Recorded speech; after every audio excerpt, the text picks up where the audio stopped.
Seriously? But, Mr. Morris, I don't understand, sir. How can you only be telling me this now?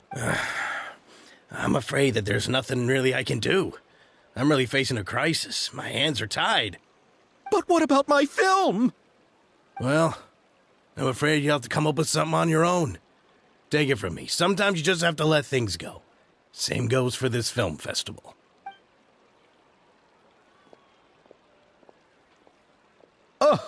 Oh. Hey, isn't that Xavier? So he's back in Fontaine now. Xavier! Oh, why, if it isn't the dear Traveler and Paimon. I really didn't expect to bump into you here at this time. Well, I was doing just fine until I received some terrible news just now. The investor I was working with for my upcoming film has fallen upon some hard times and is no longer able to provide the promised amount of funds. Can't you just find a different investor? Unfortunately, that's not how it works. We had signed an agreement specific to the Fontanalia Film Festival, stipulating that I cannot work with any other investors until the festival is finished. The Fontanalia Film Festival? What's that? Oh, is this your first time participating in Fontaine's Fontanalia Film Festival? Then allow me to fill you in. The Fontanalia Festival was established to commemorate the legendary Loch Knights, who went on a quest to search for the Oceanids, and eventually welcomed the Hydro Archonigeria. The holiday is deeply connected to the founding of Fontaine, as well as its unique laws and trials. It's one of the most important festivals for this nation. But what's with that weird expression on your face? It's like you're trying really hard to remember something. I was just trying to recall the exact description from the books, in order to avoid any unnecessary arguments over semantics. I usually try to recite things straight from the source. Well, either way, Paimon thinks she gets it now. It's just like the Windbloom Festival in Mondstadt, and the Lantern Rite in Lille. Yes, those are festivals of a similar variety. Who doesn't like a good festival? And just like those of other nations, Fontaine will hold a plethora of events around this time each year. To commemorate the Loch Knights, people will imitate them by putting on special costumes, raising golden cups, and going door to door asking for pure water. But a few years ago, Lady Farina started to find the whole idea a little drab, and so decided to change the part about pure water to sweets. That really doesn't surprise Paimon at all. The whole thing seems more akin to a carnival now, and it's quite popular among the kids. Every year you can hear a bunch of them saying, "Trial or treat." Oh, that sounds pretty fun. But how does that connect back to the film festival you mentioned? Yes, it appears I've strayed off topic. I just got too excited after seeing you. Let me get back to the point. The Fontanalia Film Festival is an event proposed by the Fontaine Film Association this year. Now that film technology has matured as a medium, it's the perfect time to introduce more people to the art form. During this time, people may submit films to be evaluated, and the entry with the highest score will be given the Farina Award by the association. The what award? The Farina Award. You know, after the Hydro Archon. They coined it while Lady Farina was still in power, but even though things have changed, no one has made any motion to update the name. Perhaps everyone still thinks of it as a pretty appropriate name. Even though she isn't the Hydro Archon any longer, Lady Farina is still Fontaine's superstar. Anyone with eyes can see the way she shines on the stage. Huh. All right. Guess the name does work pretty well when you put it that way. Oh, but who would have guessed there'd be an issue with the funding? How will I ever explain this to Miss Chiori? Not to say all the other actors who traveled all the way here from Inazuma. Chiori? Sounds familiar. Where have we heard that name before? Yes, that's her. I asked her to oversee the event's art direction, including the design of the actors' costumes and appearances. Oh, Paimon remembers now. Navia said that her clothes were designed by Chiori, and Kirara's outfit too. how to describe her? Well, she tends to be pretty direct and can be very forceful when it comes to dealing with people. The fashion world in Fontaine has dubbed her the Thundering Seamstress. Her remarkable designs have led many Fontainians to become very interested in Inazuma. Anyway, Chiori is acquainted with all the actors I've invited from Inazuma. Without her help, I don't think I would have been able to get such an international cast for the film. She really is a kind soul. Who are the actors from Inazuma? Do we know them? Why don't the two of you accompany me to the Aquabus station to welcome them? Judging from the time, the Aquabus should be arriving shortly. Chiori will be waiting to meet me there as well.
Miss Chiori? Your talk with the investor sure went fast. The Aquabus hasn't even arrived yet. Oh? And who are they? Allow me to introduce you. This is the Traveler and Paimon. Pleased to meet you. Likewise! We've heard the owner of Chioriya Boutique is a skilled seamstress, so it's a real pleasure to finally meet you in person. Thank you. I just wanted to make sure she wouldn't always look like a cat that had been unceremoniously dropped in a bucket of paint. So tell me, what happened? I can tell the conversation didn't go quite as expected. Well, it's like this.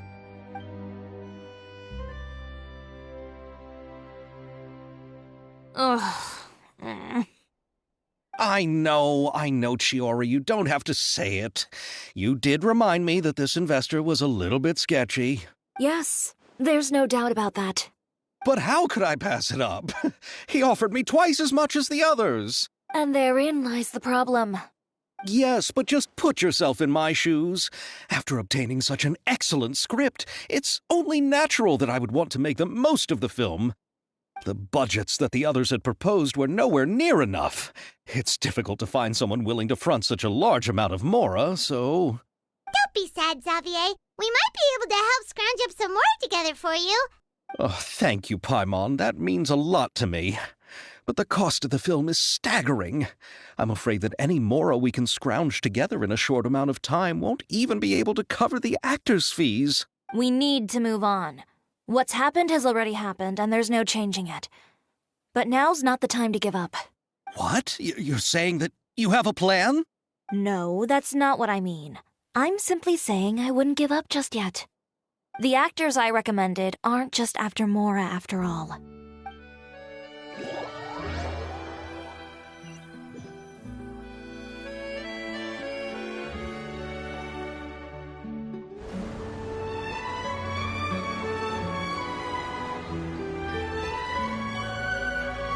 Really? Then where do you live? We Malazines live in Marcy Village. The only way to enter is from underwater. Oh, you must be pretty tired after work every day, right? I mean, you have to swim all that way just to go home. We are so thoughtful. But some Malazines choose to live in the Court of Fontaine because it's so much more convenient. This is our stop. Oh, we've arrived, but I haven't even finished chatting with Aval yet. I also enjoyed Aval's introductions to Fontaine along the way.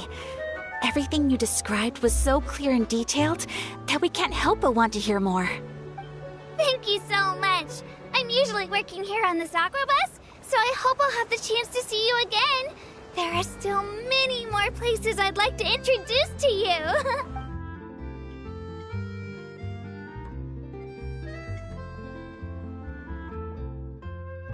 Welcome to the Court of Fontaine. Shiori, you sure have changed a lot. This is the first time we've seen you since you left Inazuma. I haven't realized it's been so long. I was in such a rush when I left that I didn't even get to say goodbye. Thank you for extending the invitation, Mr. Xavier. I'm looking forward to a fruitful trip here in Fontaine. It's an honor to have the head of the Kamisato clan visit us. So they are who you meant when you said you had actors coming from Inazuma? Oh? It's the Traveler and Paimon. Wow, what a coincidence! Ayaka and I were just talking about you on the way here. Are you also here for the film? We just ran into Xavier earlier and came over with him. But I'm not an actress. Sir Kamisato and Lady Ayaka are the real actors here. I'm just tagging along with Ayaka to have a good time together. About that, I mean, how was I supposed to contact you when I was making preparations for the film? I figured you were probably busy, and I didn't want to disturb you. So I could only keep you in the back of my mind while I sought other actors to play the lead roles in the film. I had been thinking about a surprise reunion with you during our trip here, but you still managed to surprise me first. Oh, so you all know each other already! My, what a coincidence! What are the chances everyone could be brought together here like this? Why don't we go to Hotel de Boer and catch up over a meal? I've already made a reservation. Huh? Did you reserve 2 spots for us too? Yes, of course, of course. I'll be sure to tell the boss to serve a few more delicious dishes just to make sure there'll be enough food. Very well. Then please, kindly lead the way, Mr. Xavier.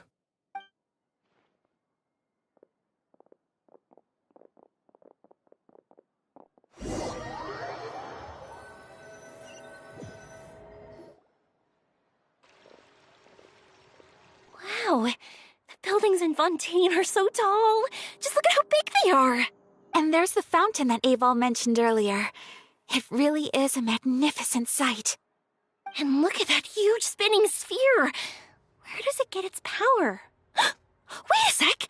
Could it be one of those clockwork mecha we've heard so much about?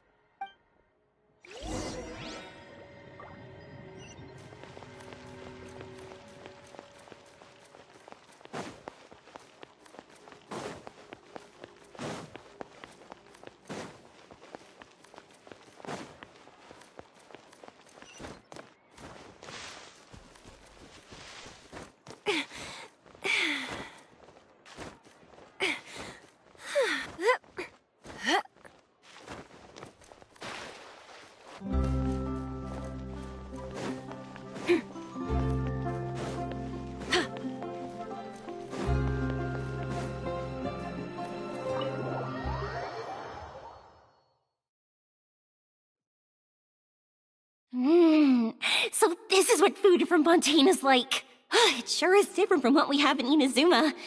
How should I describe it? It seems like you have to go through a lot more steps to make them. And the flavor has many layers too. Yes. When I first went to Inazuma, I actually thought the food there tasted a little too bland. It took some time for me to get used to it. Let's get back to the purpose of this trip for a moment, shall we? How have preparations for the film been coming along, Mr. Xavier? Well, I've already assembled most of the film crew. A lighting specialist, a prop manager, and a costume designer. I've also bought the copyrights from the novel's author. Oh, it's called The Two Musketeers, right? I read the script you sent me on the way here. The story is pretty good. Originally, I was planning to start filming as soon as Sir Kamisato and Lady Ayaka arrived in Fontaine, but I'm afraid I've run into a bit of a problem. Oh? What is it? It has to do with the film's investor, Mr. Morris. He suddenly informed me this morning that he's encountered some financial trouble and will be unable to release to me the amount of funding agreed upon. It's said that Fontaine's legal system is well developed. If he has violated the contract, then can't you simply take him to court over the matter? Well, I'm still more concerned about filming. Even if I were to take him to court, I'm afraid it would take months before the case could even be heard. Then, is there a way we could raise funds ourselves to solve the problem? I've considered that option too, but unfortunately, it's difficult to gather such a large amount of mora on such short notice. Besides, we have to consider the film festival's submission deadline. Mr. Xavier, if Ayaka and I were willing to perform for free, would that resolve the problem you are currently facing? What? No, out of the question. To have you come all this way just to act for free? Oh, no, that won't do. There's no need to worry, Mr. Xavier. My brother and I had actually intended to work for free after receiving your invitation. Inazuma has only recently reopened its borders, and needs to strengthen its relations and cultural ties with other nations. We didn't have many collaboration projects with Fontaine in the past, so we hoped this trip would serve as a good start for the future. Indeed. You could say that's the real reason why the Yashiro Commission agreed to come to Fontaine. I understand, but having you two act for free just doesn't seem right. Not at all. While we're officially here to conduct a cultural survey of sorts, we must express our sincerity if we want to establish formal cultural ties with your nation. This film will serve as proof of friendly cooperation and cultural exchange between Inazuma and Fontaine. It's my hope that the film can be finished and released as smoothly as possible. If you still don't feel comfortable with this arrangement, I would also be more than happy to be introduced to some other renowned individuals in Fontaine's literary and artistic circles. All right, I'll do as you say. Thank you so much. I'll make sure to cobble together enough mora now, even if it means selling my house, my camera, and every single family heirloom. Come on now, no need to go that far. I'll also help you out as a brand sponsor. Me too! Even though I didn't bring much more to spend on this trip, it's still better than nothing. You are too kind, all of you. I really don't know how to... Ew. Alright, enough about that. Now that we have Xavier's savings, my support, and 2 leads who are willing to act for free, I think we will be able to make this happen. So, instead of Mora, you'll help with filming and production. Oh, but how can we help with that? We don't know much about making a film. Alright, pull yourself together, Xavier. Tell us if there are still any open positions left among the crew. All right. Let me think. We still need a camera operator, a clapper loader, and someone to manage logistics. I originally wanted to personally serve as director, but I've been too busy working as the producer. So the positions of director and director's assistant will also need to be filled. Paimon knows what the director and the logistics support person do, but what's a clapper loader? The clapper loader is responsible for using the clapperboard to record and organize the information of each shot when the camera operator begins shooting. The work requires both patience and careful attention to detail. A clapperboard? Oh, you mean the thing they hold that goes clap whenever they start filming? Yes, that's right. Are you interested in that job? For sure! Paimon's always wanted to try that! Alright, then you'll be our clapper loader. I can find someone from the store to help with logistics. What do you think, Xavier? Oh, fine by me. As for our camera operator, I was thinking of letting the Traveler take the role. Oh, she's great when it comes to using a camera. Paimon can't even count how many things we've taken photos of during our journey. Yes, that's also what I was thinking. I noticed the Traveler had an eye for photography and composition when we worked together previously. I'm sure that's due to the traveler's journey across Teyvat and all the places they've seen. After so many adventures, using a camera must be second nature by now. What do you say, Traveler? Are you interested in the job? Thank you. It really means a lot to me. Come on, friend. Let me give you a big warm hug. So all that's left for us to find is a director and an assistant. Oh, me! I want to be the director's assistant. All we need to do is help the director, right? I can handle that. All right, then all we need is a director. Oh, all the well-known directors in Fontaine are probably also busy working on their own films these days. I'm not sure who will have time to help. Oh, Farina helped out a theater troupe recently by serving as an artistic consultant. She could be a good director, right? Besides, it's not like she has anything else to do right now. Farina? Do you really think Lady Farina would be willing to help us with our humble project? Isn't that the name of Fontaine's Hydro Archon? My brother has already informed me about what happened here in Fontaine. Yep, that's her.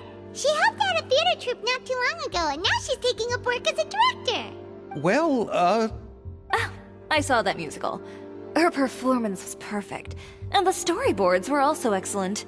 Don't let her former identity intimidate you. She's the best candidate we can think of right now. You'll never know until you give her a shot. Fine. You're right, Shiori. I'll do anything for the sake of my film. Anything! Then I'll have to ask the Traveler and Paimon to show me the way to Lady Farina's residence. I just hope she'll agree to help. Do you need us to also come along? No, there's no need to trouble you with this. Besides, you've just arrived in Fontaine, and I'm sure there are many places you would like to visit. Just leave this task to me. It's part of my duties as the producer. Very well. Then we'll be waiting to hear the good news. I'll go with you. By the way, you might want to consider bringing a gift. And don't worry, we won't simply drop you off at Farina's place. We know Farina pretty well by now, so having some familiar faces there should help your chances. Besides, the whole thing was our idea in the first place. All right, then I'll start making preparations. As for the gift... A gift for someone who was once seen as the Hydro Archon. I wonder what she would like. I recall that Lady Farina once fancied a clockwork ring, so perhaps I should get another exquisite clockwork contraption for her. Huh? Can't we just bring some desserts, like the Fontinalia mousse? But wouldn't that be a little too cheap? She does like desserts, though. Isn't the Fontinalia festival happening right now? I heard Evil tell us on the Aquabus that Farina introduced the tradition of going door to door and asking for sweets. To do something like that, she must have a real sweet tooth. I agree with Yoimiya. If the gift is too fancy, it might actually make her feel more uncomfortable. Alright then, let's go buy some Fontinalia mousse. But will that really be enough? We'll be asking her to do a lot of work, you know. You're right. We need to further sweeten the deal. Huh? You want something even sweeter than Fontinalia mousse? Yes, we'll need a gift that's sweeter than any dessert in the world. But what could that be? Your words of praise.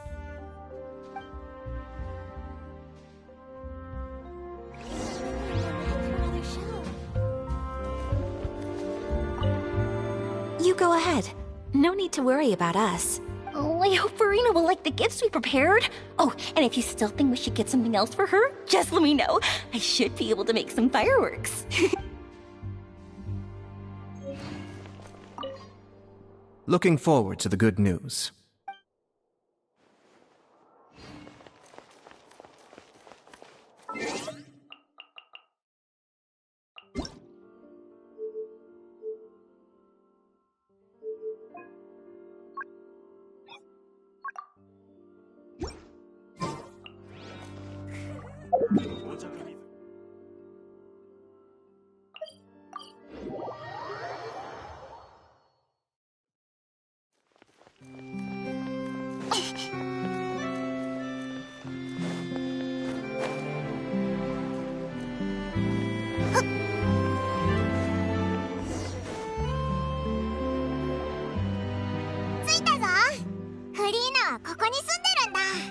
よし。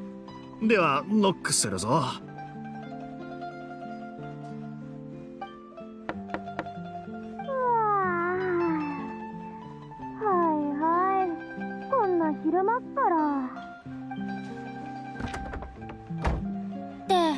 どちらさん？フリーナ様、私は映画監督のグザビエと申します。どうも。あれ？後ろにいるの旅人とパイモンじゃないか？それにチオリよ。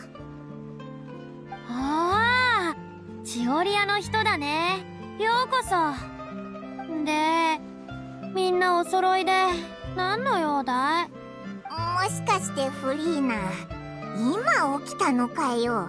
もうお昼だぞ。つまりそのお昼って本当に天気が良くて太陽はポカポカでフリーナみたいにあったかいよな。この時間まで寝てるのは賢い選択だと思うぞ。僕は昨日徹夜で小説を読んでいただけで天気とは何の関係もないよ。こちらはフリーナ様のために用意した品です。つまらぬものですが、どうぞご承納ください。そんなにかしこまらなくていいよ。今の僕は一般人なんだしさ。うわー、これフォンティナリアムースじゃないか。大好物だよ。それは良かったです。実はこの度お願いしたいことがありまして、お芝居に対するあなた様の飽くなき追求と卓越したご理解を見込んで、私ども撮影クルーの監督を務めていただきたいのです。でもさっき自分が監督だって言わなかった？この作品では私は主にプロデューサーの役目を担当しております。それに私の芸事に対する理解はフリーナ様にはとても及びません。旅人とパイモンもこの永遠のクルーにいるの？いるぞ。オイラがスクリプターで、こいつはカメラマンだ。カメラマン？それって高度な技術が求められる仕事だよ。作品の最終的な品質にも影響を与える。本当にできるの？ああ、別に君を疑ってるわけじゃないんだ。ただ写真機を使っているところをあまり見たことがなかったから。ならフリーナにテストしてもらおうぜ。もしこいつの撮影にフリーナが満足できたら、安心してオイラたちのクルーに入るってのはどうだ？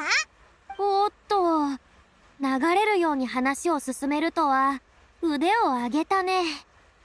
でも確かに君の撮影レベルは見てみたいな。いいだろう。この場でやってみるとしようか。撮影に関するリクエストを僕がいくつか出すから、君がそれに応えられるかどうか試させてもらおう。まあ実際の撮影ではカメラマンが監督の意図を見抜けるかどうかは重要だからね。君の腕を見てから決めさせてもらうよ。準備はいいかい？僕が望むものは厳しいよ。じゃあ写真機を持って問題を出そう。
みそれしたよ。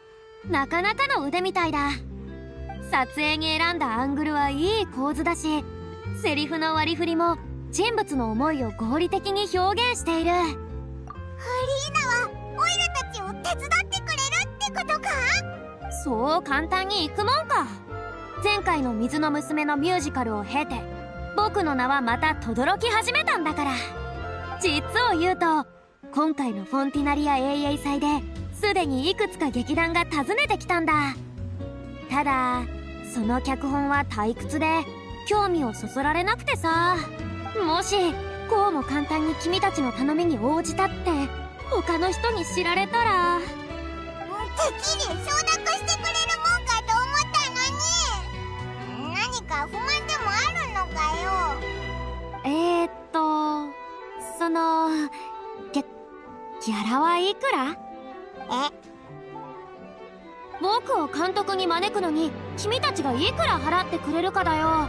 ギャラも重要な判断基準だからね。それは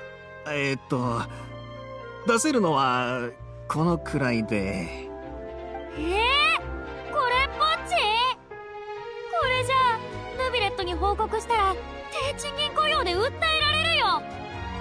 申し訳ありませんが、私たちクルーの現状からすると。分かった。今の条件では参加するのが難しいけど、好奇心を満たすために一応聞いておこう。何を取るつもりなんだい？小説を原作とした脚本20詩です。ちょっと待って。ベストセラー1位になったあのサスペンス小説？なんだ、フリーナも読んだことがあるんだな。もちろん読んださ。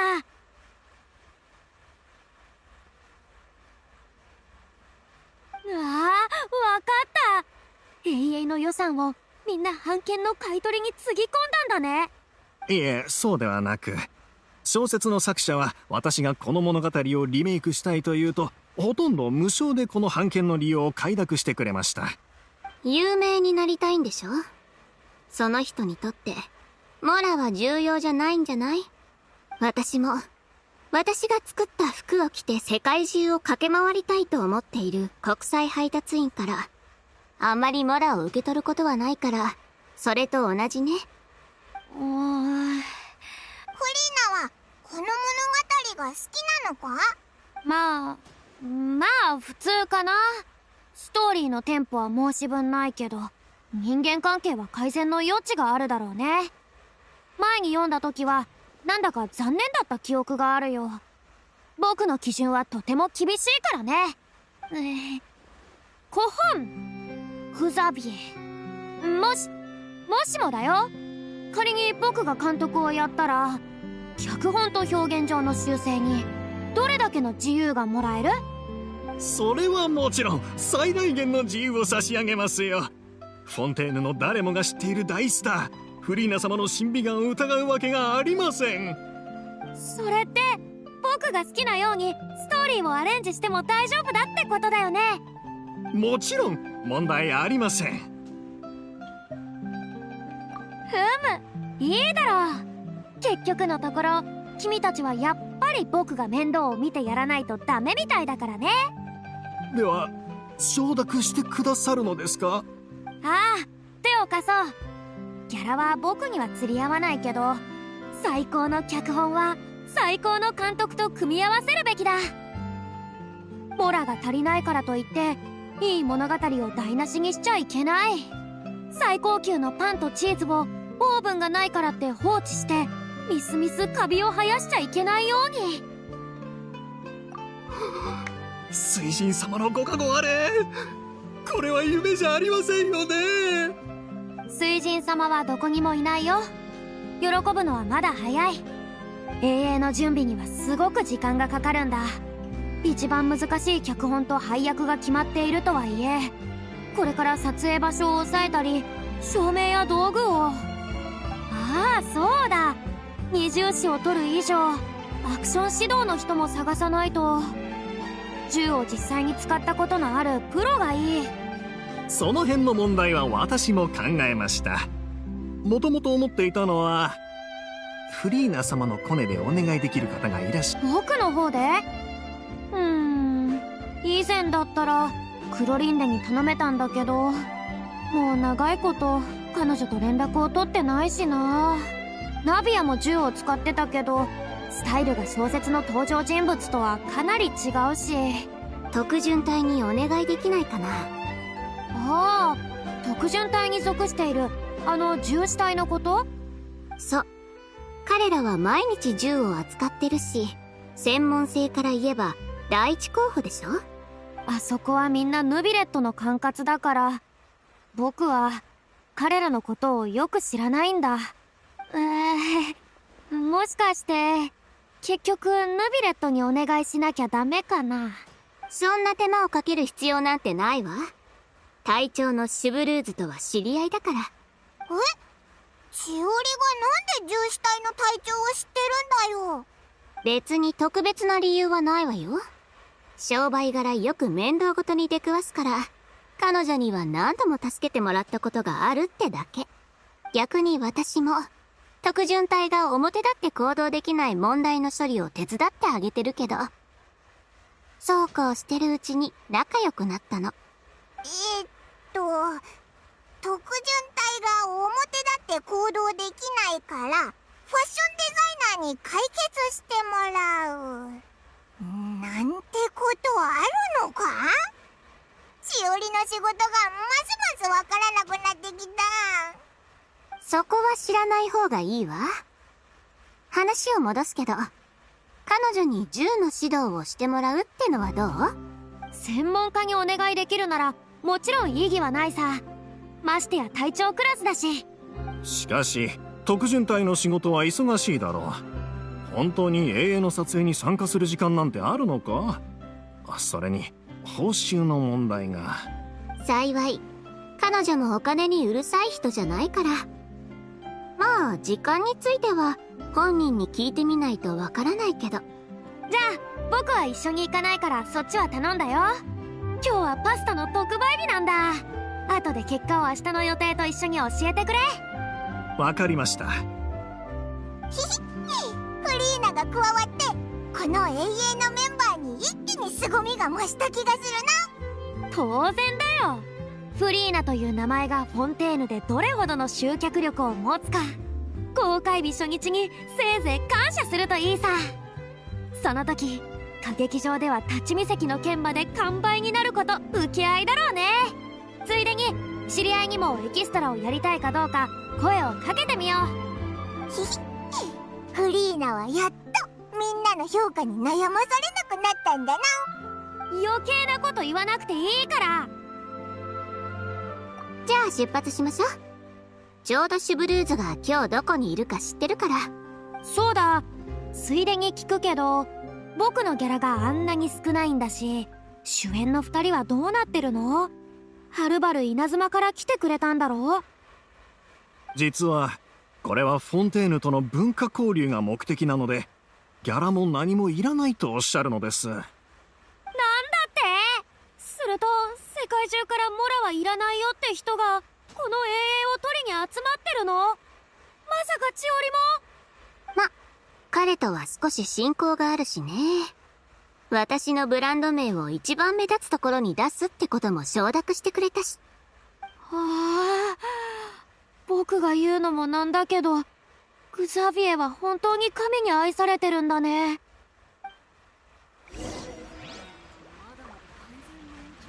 ポーズお願いします。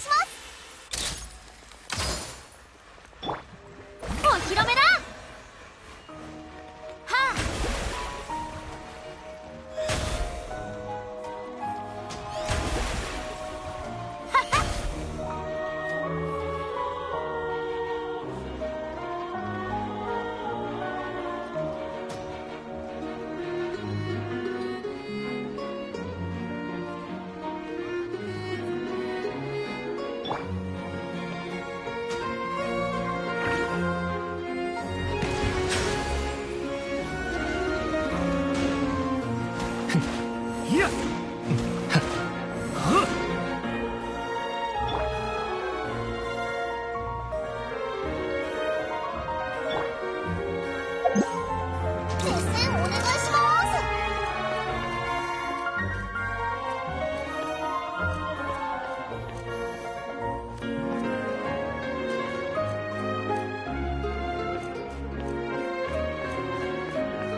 タの他にケチャップも買おう。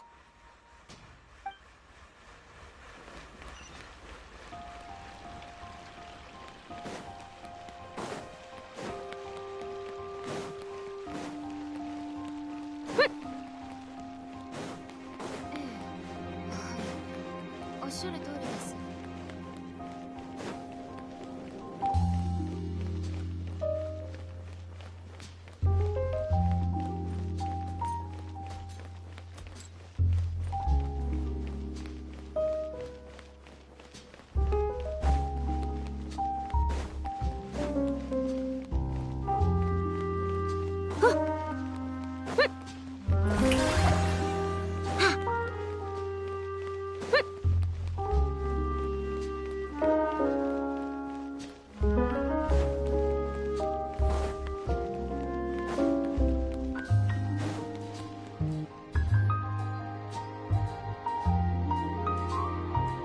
ここよ。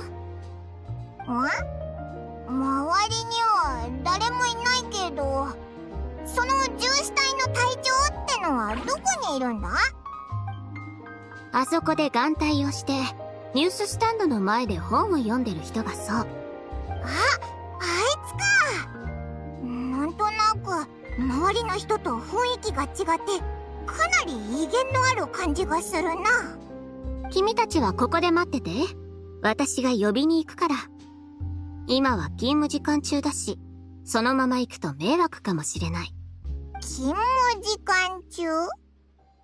でも、あそこに立って小説を読んでいるぞ。まあ、ここは任せて。言っちゃった。しおりって、なんだか謎めいた感じがするよな。自分は服を作ってるだけとか言いつつ、すごい人とたくさん知り合いだし。フォンテーヌ邸は外国人にあまり寛容ではないからな。ここで自分のブランドを広めるのは容易なことじゃない。競争の激しいファッション業界ならなおさらだ。地元出身の俺が栄養を取るのでさえ一苦労なんだ。千織さんがどうやって今の地盤を築いたのか想像もできない。知り合いが大勢いてデメリットは何もないさ。勤務時間中に読書？ああ、探偵小説だ。主役は一人？いや、主役は複数いて分岐がある。ストーリーはどこまで進んだの？主役の一人が残りの半生の運命を決めようとしてるところだ。彼は選択を誤るだろうと私は見ているがな。少し急いでもらえる？お願いがあるの。それは私の一存では決められない。わかるだろ？その主役がどちらを選ぶかにかかっているのだ。だから私が手伝いに来たんじゃない。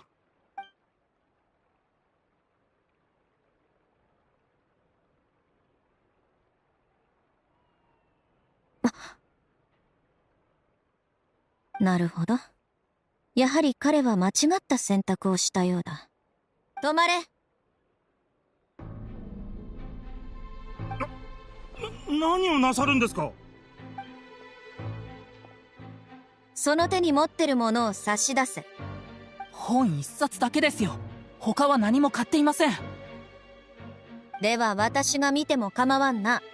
警察隊員さん、ここで一日中立ち読みしていても文句は言いませんが、うちのお客を脅かさないでください。商売になりませんよ。ここまで来てしらばっくれるな。貴様も逃げられんぞ。もう一度言う。私はフォンテーヌ特巡隊隊長のシュブルーズだ。おとなしく手に持っているものを渡せ。ああ、貴様が愚かな振る舞いをする前に一つ忠告しておこう。貴様が何かを企むよりも私が貴様を制圧する方が早い。渡しますよ。差し出せばいいんでしょ？でも先に言っておきますよ。もし本に何か違法なものが挟まっていたとしても、それはきっと店主が勝手に押し込んだもので、私とは無関係ですからね。お前、この裏切り者、欲しいと言ったのはお前だろう。話があるなら取り調べ室で聞こう。ルテリエ、こいつらを連行しろ。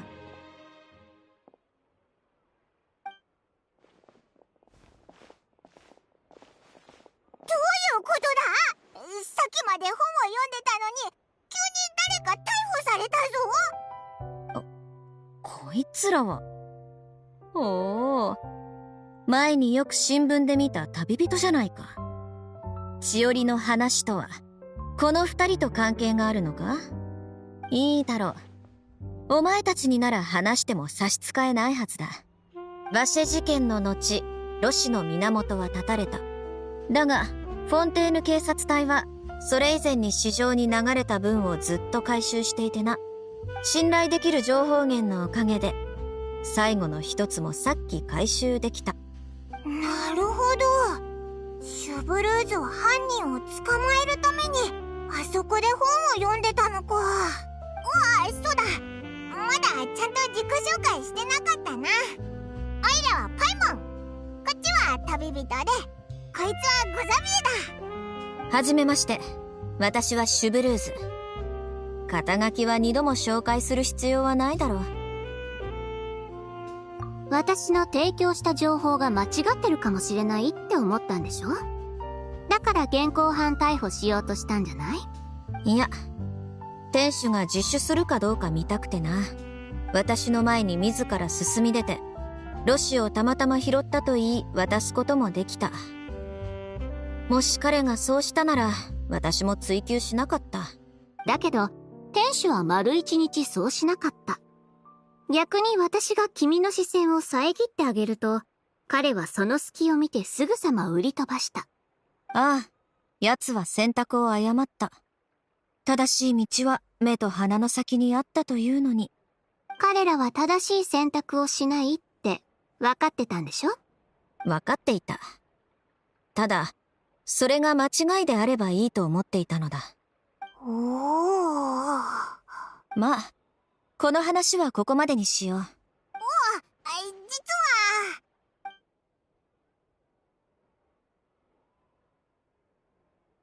二重視か。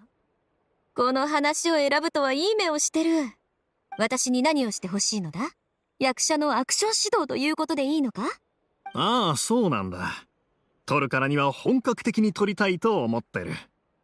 役者が銃を構える姿と銃器に対する理解をできるだけリアルな重視に近づけたい。だがこの仕事は時間をかなり取ってしまうかもしれない。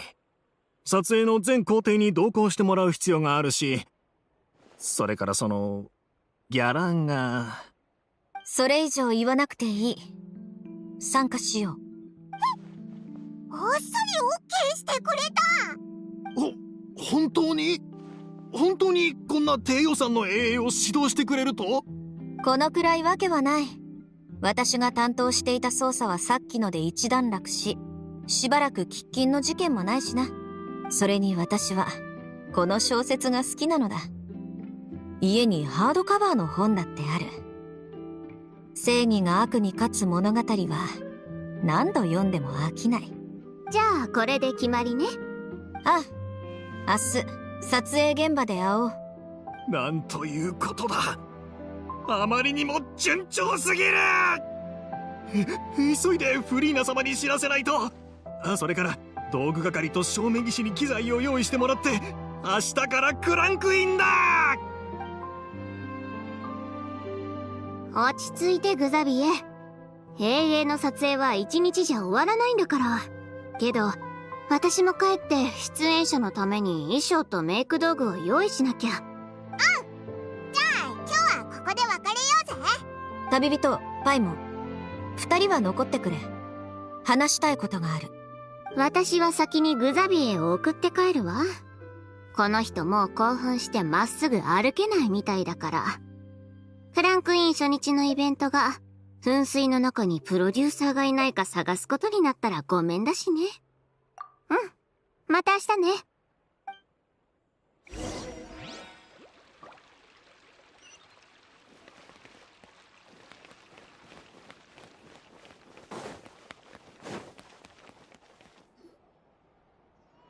それでシュブルーズがオイラたちに話したいことって何なんだ？二重詩を読んだことはあるか？この小説は伯爵家の息子と娘がお互いに支え合って生き、母親のために復讐するという物語だ。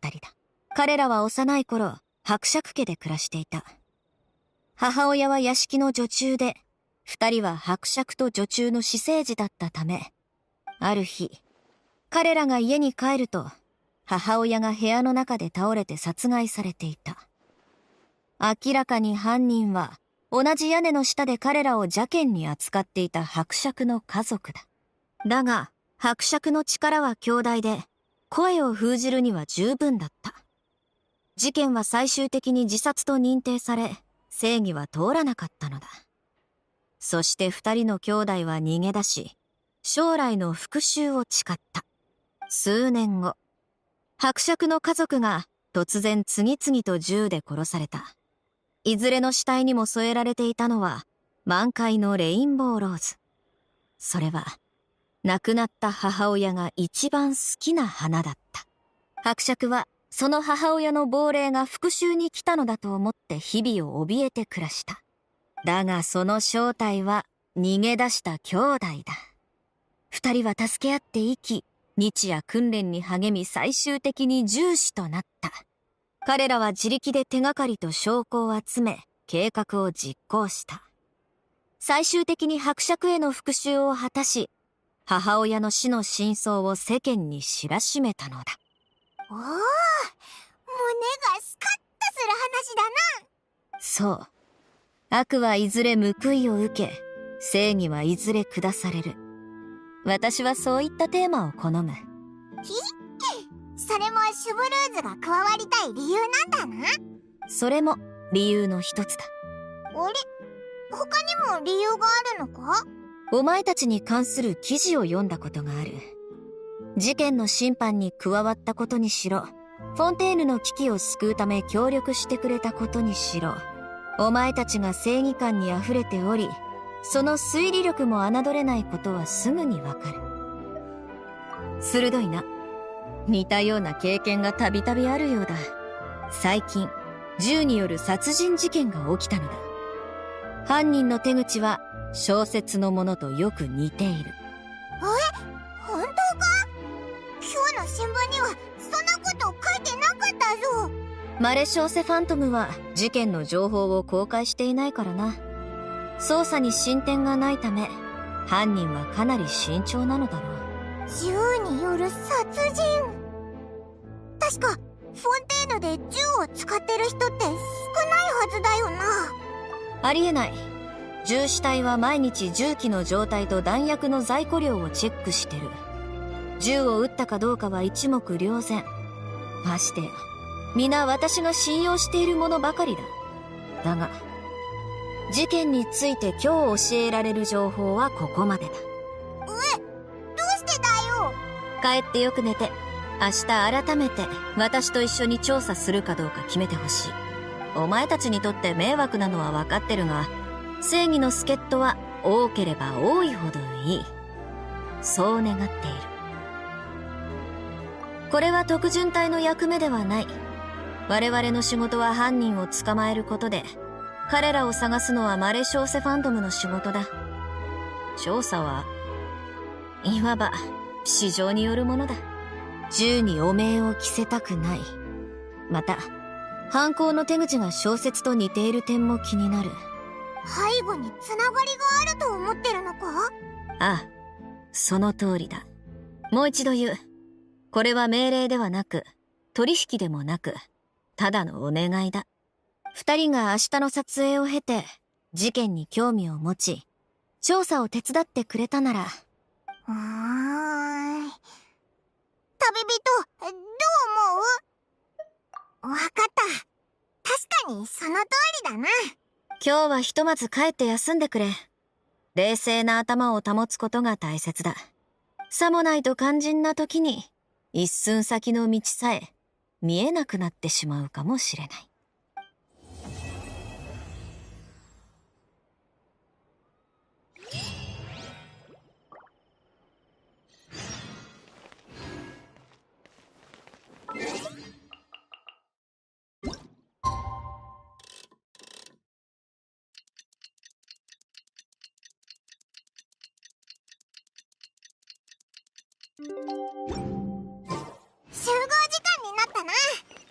いら夢の中でも永遠をとってたぞ。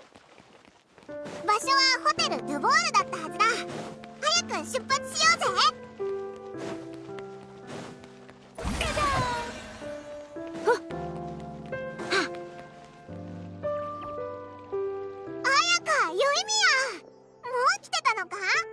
おはようございます。グザビエさんからお聞きしましたが、昨日の午後はうまくことが運んだようですね。うん。綾香は昨日はどこか遊びに出かけたのか？昨日別れた後、お兄様はパレメルモニアにいらっしゃる最高審判官のヌビレット様のもとを訪ねました。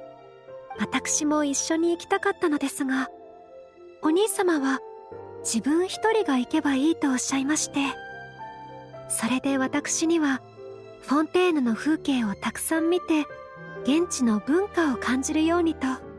ですのでヨイミヤさんと一緒に純粋船に乗ってエリニュス島の歌劇場に行ってみたんです。そうしたら歌劇場のそばでからくり人形が2人踊っとったんや。知っとるやろ？そうそう、それや。はあ、不思議やったな。私たちはそこに長い間座っていました。いくら見ていても飽きないような気がしまして。ひひ、オイラたちも最初はそうだったな。それから海に泳ぎにも行ったんやで。正確にはダイビングやけどな。水中で息したんなんか初めてやったわ。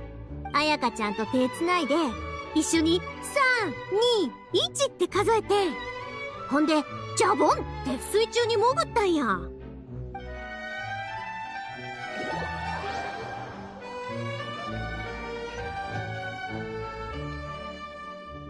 最初はなかなか口を開けられへんかったけど、どうしても我慢できひんようになって、思い切って大きく息を吸ったんや。結局何の味もせんかったわ。全然しょっぱなかった。気ぃついたらもう普通に息しとったな。変な感じやったわ。うち緊張しすぎて彩香ちゃんの手を痛いくらい握ってたんやって。彩香ちゃんはすぐに慣れとったけど、私は心の中で旅人さんにできたのだから私たちもきっとできると思っていたんです。それで安心して潜ることができました。フォンテーヌの海底は実に綺麗ですね。水中で咲き誇るロマリタイムフラワーはまるで夜の街の明かりのようでとても素敵でした。稲妻では見たこともない生き物もぎょうさんおったわ。シュッシュッって光る刀を放ってくる魚とか、人を見るとプクプクってなる太っちょの生き物とか。ああ、狩猟東映とプクプク獣だな。プクプク獣って名前なんかあれ、かいらしいな。帰って父ちゃんやおっちゃんたちに話しても信じてくれへんやろな。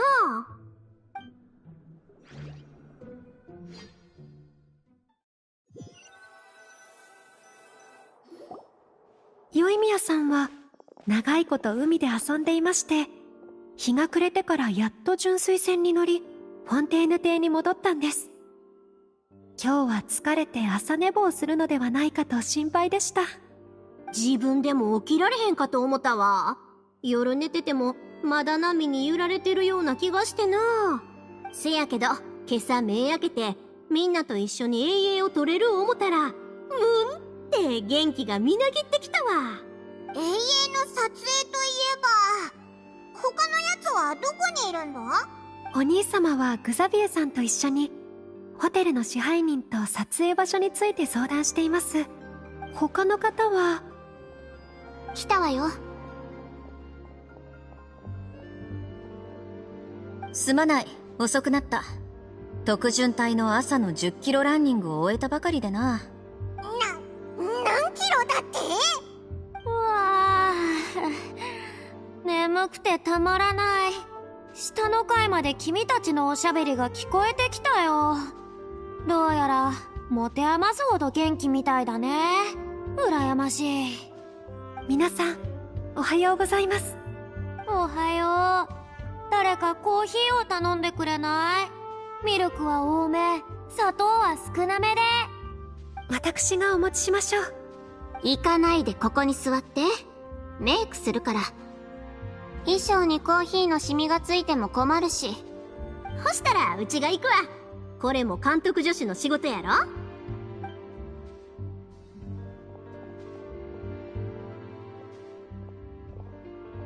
彼女は本当に元気だね。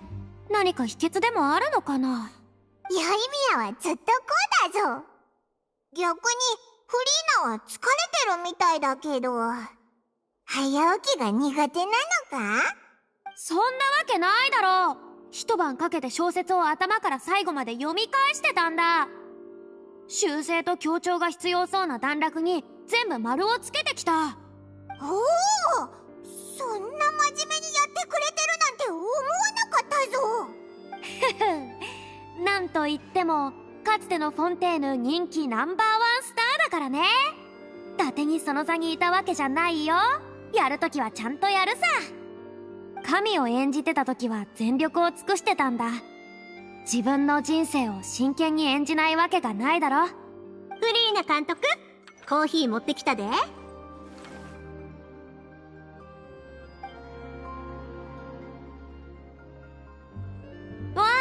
あ、ありがとう。その呼び方もコーヒーの香りも朝の鳥のさえずりのように心にしみるよ。皆さん、時間通りに来たようだな。こちらの支配人と話がまとまりました。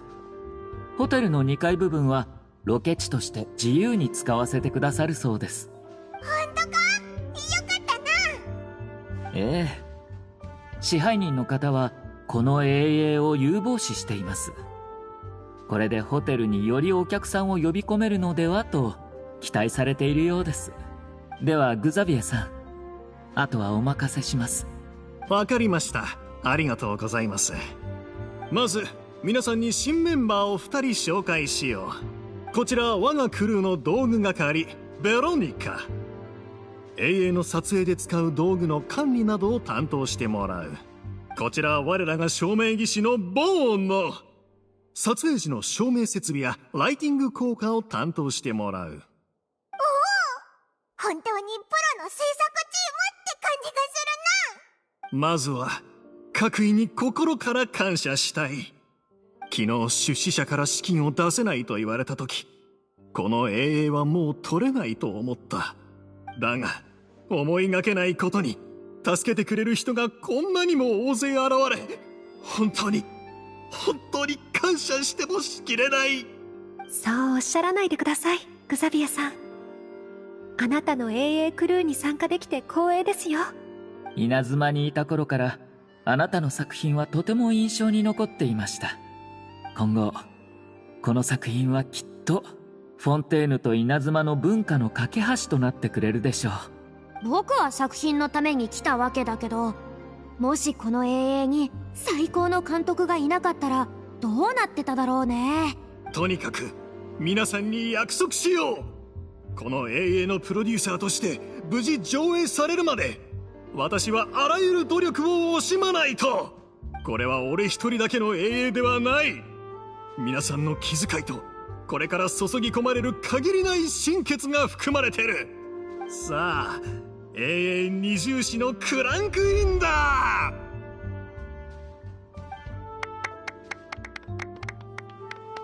フリーナ監督、現場はお任せします。ああ、みんな見てくれ。最初に撮るシーンは2人の銃士が伯爵家にいる無邪気な時期だ。照明技師と道具係は現場のセッティングを、主演の2人は先にメイクをしてきてくれ。エキストラは立ち位置を確認するように。おお、フリーナの監督ぶり本当に板についてるな。みんなちゃんと聞いた？後でカサガラみたいに撮影現場をうろちょろしないでよ。よし、行動開始だ。セットができたら撮影を始めるよ。この永遠で波のようにフォンテーヌを席巻しよう。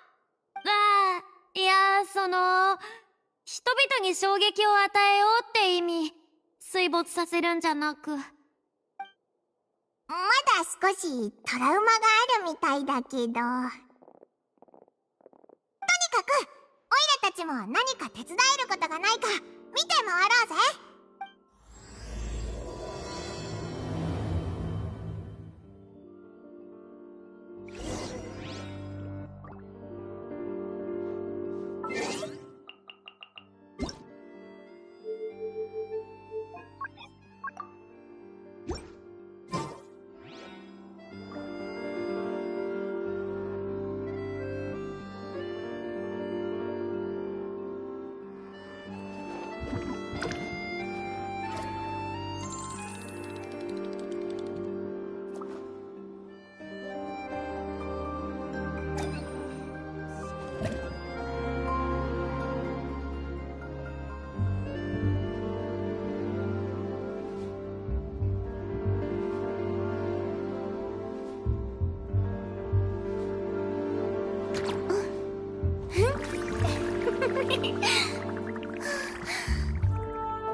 I don't need any help here. Why don't you try asking someone else?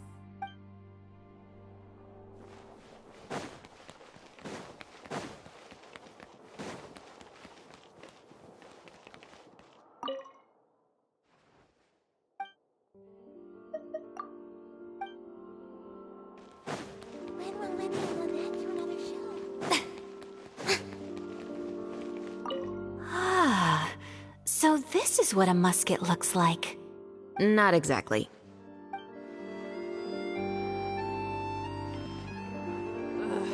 So annoyed.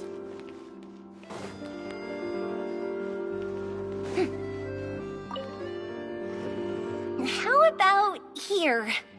A little more to the left. You got it. Hey, Yoimiya, do you need a hand? No, I'm fine. You know, doing the lighting is kind of like designing a fireworks show. It's interesting to imagine what kind of atmosphere the lights will create. I heard that the Traveler will be operating the camera and Paimon will be the clapper loader, right? Those roles are just perfect for the two of you. Really? Is that because it'll be easy for Paimon to hold the clapperboard while flying? Well, sure, there's that, but that's not exactly what I meant. I just think that after all your journeys together, you two must have developed a super close bond and just naturally know how to work with each other.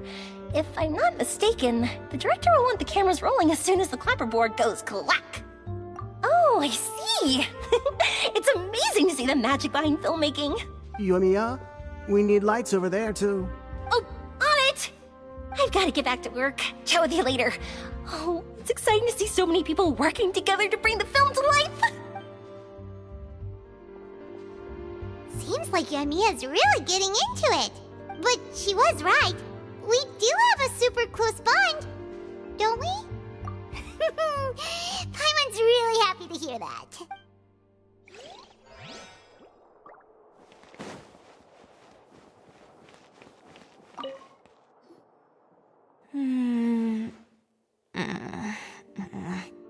Ayaka has mentioned you to me before.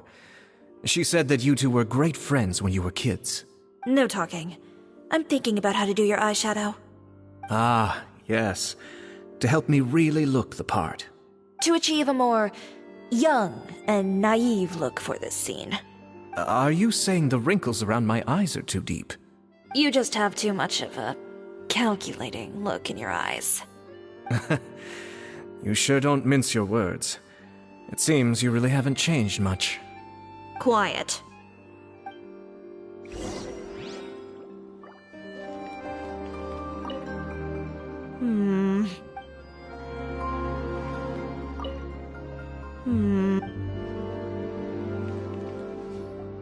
So, this is a real musket? No, it's just a prop weapon. Not bad. Have you seen a real musket before? Only in books and newspapers. I made this one based on the relative shape and proportions I saw in reference images. When we're filming, some special gunpowder will be applied around the muzzle, which will help create the flash and smoke effects of a real gun being fired. Which means it'll be up to the actors to portray the recoil. That's right. The sound effects for gunshots will also be added in post-production. Thank you, Veronique. I think I know where to start now. However, the musket's gears and firing pin could still use some work. Adding some wear on the metallic components will make them appear more realistic. Also, be sure to rub the muskets with some oil each time before we start shooting. That'll give the impression that the firearms have been well maintained. Good point. You seem to know a lot, Miss Chevres. I assume you use these types of firearms on a regular basis? Yes, I perform routine maintenance on my weapons every day. Just like we as people need to eat and sleep, muskets need to be cleaned and maintained. I also perform similar care for my sword every day, and familiarize myself with its shape and weight, to the point where it feels like a natural extension of my body. Yes. This way, our weapons will never betray us in the heat of battle. Yes, well said. It seems we have the same philosophy on this topic. Oh, sounds like they found a common interest to talk about. Though these props differ from the muskets I use, I can still give you some pointers. Good. I look forward to your instruction. First and foremost, never point the weapon at anyone, regardless of whether it's a real or prop weapon or whether you're holding it or it's on the table. This holds for any time when you're not actively engaging an enemy. Okay, understood. When aiming the musket, extend your arm so that it's level with your shoulder, and use your eye to look down the weapon's sights. Like this? Not bad. Now, try saying your lines. This is the end of the road for you. Good. Now turn your body a little. That way, you'll give your enemy less of a target to work with. And relax your shoulders. Here, allow me to demonstrate. This is the end of the road for you. Huh. Excuse me, Miss Chiori. Director Farina, there's something I wish to discuss with you. Oh? What is it? Like this? Yes, much better. What do you think? I do see your point. But are you sure you wish to do this? I believe it would be most fitting. Well, if you insist. All right, I understand. Miss Ayaka, Miss Chevres, could the two of you please come over here? Huh? What's going on? Are we gonna start filming now? Let's go see. What is it? I have a question for you, Miss Chevres. Would you be willing to play the role of a musketeer? What? To clarify, I would like to turn over my role to Miss Chevres. But, brother... Don't worry, Ayaka. I actually view this as a good thing. I was becoming troubled trying to set aside some time to speak to the staff at the Palais Mermonia. I would like to have some conversations about the cultural exchange between our two countries, and I've heard that the bureaucratic process here can get rather complicated. Now, I will be able to focus on my work. Besides, you also know that I'm not really one for public performances. Are you really sure? From a director's point of view, I also felt like the relationship between the two musketeers in the original story could be improved. The older brother in the story plays the lead role with his overbearing character, but this causes his character to overshadow that of his sister, and the theme of the two supporting and relying on each other isn't conveyed very well. But if we were to change the siblings to two sisters of a similar age, then that aspect of the story might come through more clearly. Also, I've seen you instructing Ayaka.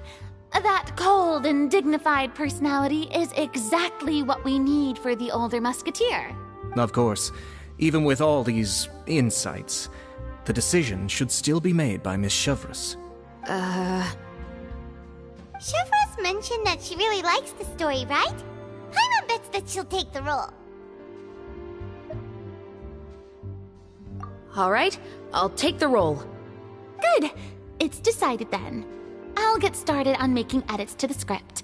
We'll also need to make some immediate adjustments to the lighting, props, and costumes.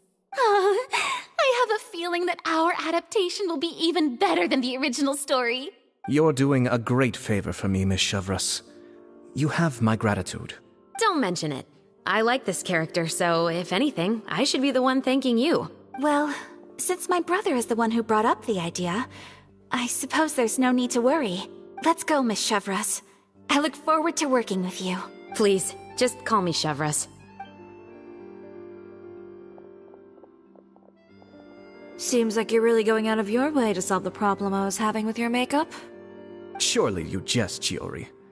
I assure you that I was mostly motivated by a desire to spend more time on formal business. Oh, come on. You really think I'd buy that? According to what I've heard from Ayaka, her brother is someone who can juggle 10 different matters at the same time. I'm sure you have other reasons for backing out. Perhaps. Ayaka always said she wanted to go out and see more of the world, just like the Traveler. But I feel that she needs not only to see other nations, but also to make some different kinds of friends. I think it would be harder for her to make new connections with me constantly by her side. I would like to give her some space. Alright, go on. Spoil her some more. Ayato! It's too bad you're stepping down from the role. Paimon really wanted to see you act as a musketeer. No need to poke fun at me. I'd wager that you also felt that I wasn't the best candidate for the role. It's a little hard for Paimon to imagine you saying those lines. Yes, I've made an appointment to meet some people from the Palais Mermonia. Now, I will have some more time to prepare. Traveler, get the camera ready. Paimon, get the clapperboard. Actors, to your positions. We're about to start shooting the first scene. Go on now. And please take good care of Ayaka. Yep, don't worry. Thank you. I look forward to seeing the film when it's finished. All right. Now that we're all here, let me help set the scene for everyone. The first scene takes place when our two main characters are still living at the Baron's estate. They've been ostracized and verbally abused by others in the household, but they still have no idea why. We want to capture how naive and innocent they are, despite their pain. Chevreuse will be playing the role of the older sister, Tulip, and Ayaka will be the younger sister, Iris. Be sure to get close-ups of the main characters at the right moment. Silence on the set! Lights! Camera! Action! Let's go! Tulip, Mother's been out for quite a while now. Perhaps she went to pick some flowers on the way home. You know how she loves flowers. Iris, Tulip! I'm home! Mother! You were out for so long, we were beginning to worry about you. I'm sorry, but I'm back now, safe and sound. Here, I brought your favorite treat, apple turnovers. Mother, what are those bruises on your hand?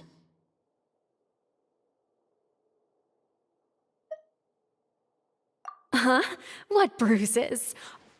Oh, I must have bumped into something while I was working yesterday. But I didn't notice them this morning. Then perhaps they're from when I accidentally tripped when I was out just now. By the way, did you have fun playing at home? What's the matter, Iris? Well, we've realized that no one really wants to play with us. They even took Iris's doll and spat at us. And they even called us names. They said we were... Shh. It's all right. Don't worry. Girls, listen to me. It doesn't matter what anyone says. Don't listen to them. No one can define you with such words. You both have wonderful lives ahead of you. just like your names. You will both blossom like beautiful flowers. Maybe your time to blossom hasn't quite come yet, but one day, you two will bloom more beautifully than anything else. Don't let the soil you're in now ruin your future beauty. Understand? My dear daughters. And cut! Not bad. The actors' emotions were all on point. Let's keep that take. Also, if our clapper loader could avoid shouting at the start of the scene next time. Oh, got it. Great. I was a little worried that my nerves would get the better of me. What about you, Chevros? I felt fine. The lines weren't too difficult at all. Seems like Farina must have adapted the role nicely. You two were great. I couldn't tell it was your first time acting in a film. You should have more confidence. Thank you for your encouragement. Positions, everyone! We'll move on to the next scene after we try a few more camera angles.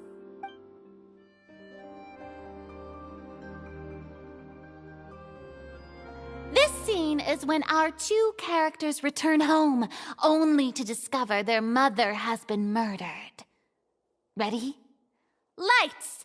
Camera! Action! Mother, we're back! Mother?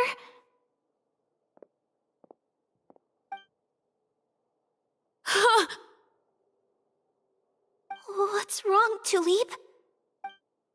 Iris, stay away! Huh? Why? What's... Mother! Mother... She's... Huh? There's poison in this cup. Huh? I could have sworn I've seen this kind of cup before. Those aristocrats. They didn't even try to cover up their actions.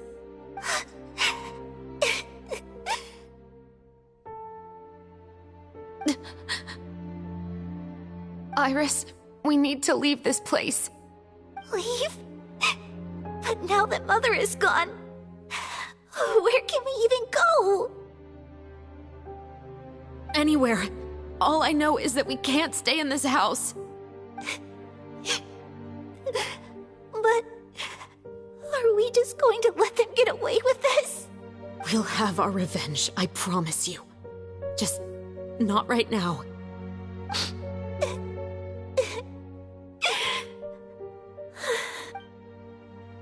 Come on, let's go. No, wait. We can't just leave Mother here like this. At least let me leave this rose with her. That's why we went out in the first place. To buy her this flower. All right. Goodbye, Mother. We'll avenge you. Someday. And cut! Beautiful! Great performance! Oh my, you're so amazing, Ayaka! And were those real tears I saw? How did you do it? I was surprised too. Thank you for the kind compliments. Actually, as soon as Director Farina said action, I told myself not to think about anything. I just felt the weight of the moment and became the character. It's quite similar to practicing the art of the sword. You clear your mind and focus only on what's happening in front of you. Ayaka's performance was amazing. Have I discovered an acting prodigy? Pipe down, everyone! We need to move on to the next scene!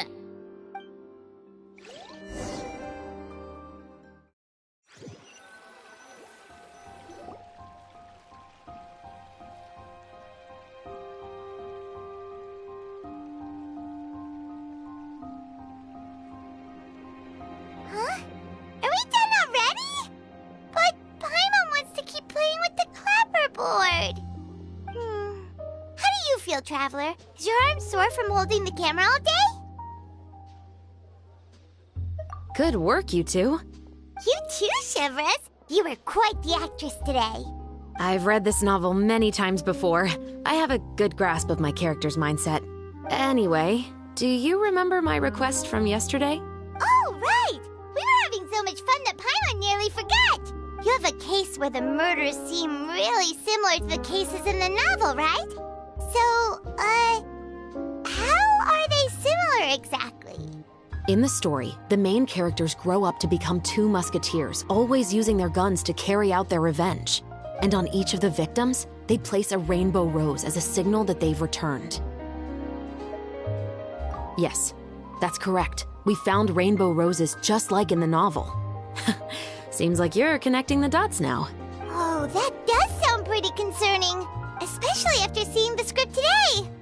Ooh, now Paimon can't stop wondering what kind of ulterior motive the murderer might have. What do you think, Traveler? You're smart. Paimon wants to hear your thoughts. Good. On behalf of Fontaine's Special Security and Surveillance Patrol, thank you for your dedication to justice. There's no time to lose. We should start investigating right away. Follow me. Huh? Right now? But we just got done filming all day. Paimon's so tired. The most valuable intel always comes after nightfall. They are like small, remote islands in the middle of the sea. If you don't stay vigilant, you will pass right by them in the fog. That's how one of my favorite books always puts it, at least. So where are we going right now? Let's start by checking out some workshops that sell mechanical components. If the culprit is making their own weapons, it's very likely that they'll visit those sort of places.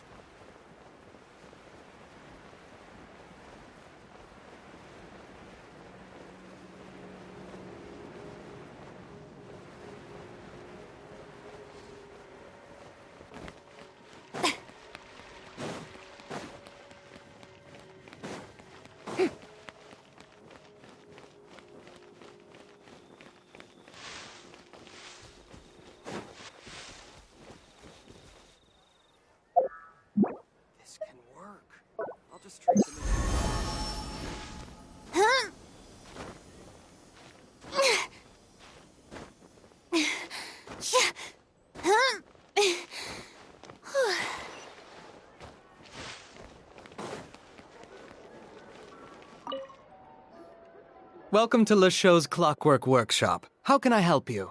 Hello. I'd like to know if anyone has purchased some special components lately. Special components? Sorry, could you be more specific? I mean the kind of components that aren't typically used for clockwork toys, but for firearms. Huh? For firearms? No, we don't sell those sort of things here. Don't misunderstand. I'm not here to cause any trouble. We are merely investigating a case, and we're hoping that you could cooperate. Well, to be completely honest, I'm not even sure what kind of components that would entail. Has anyone ever purchased components here as an individual rather than on behalf of an organization? We have a lot of customers who buy toys, but those who buy components are all regular customers who buy in bulk on behalf of their organization. Is that so? I understand. Thank you for your cooperation. You're welcome. It's the least I can do.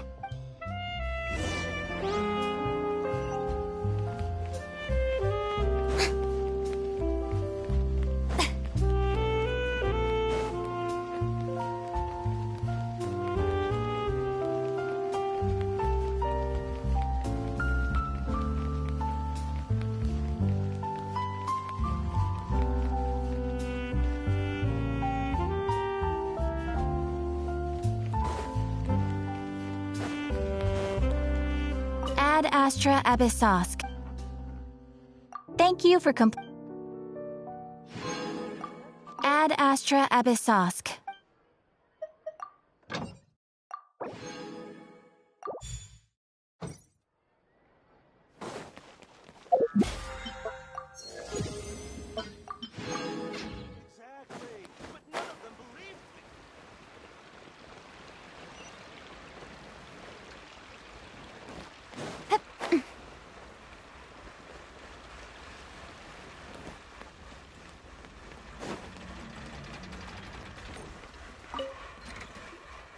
Oh, hey, Chevres.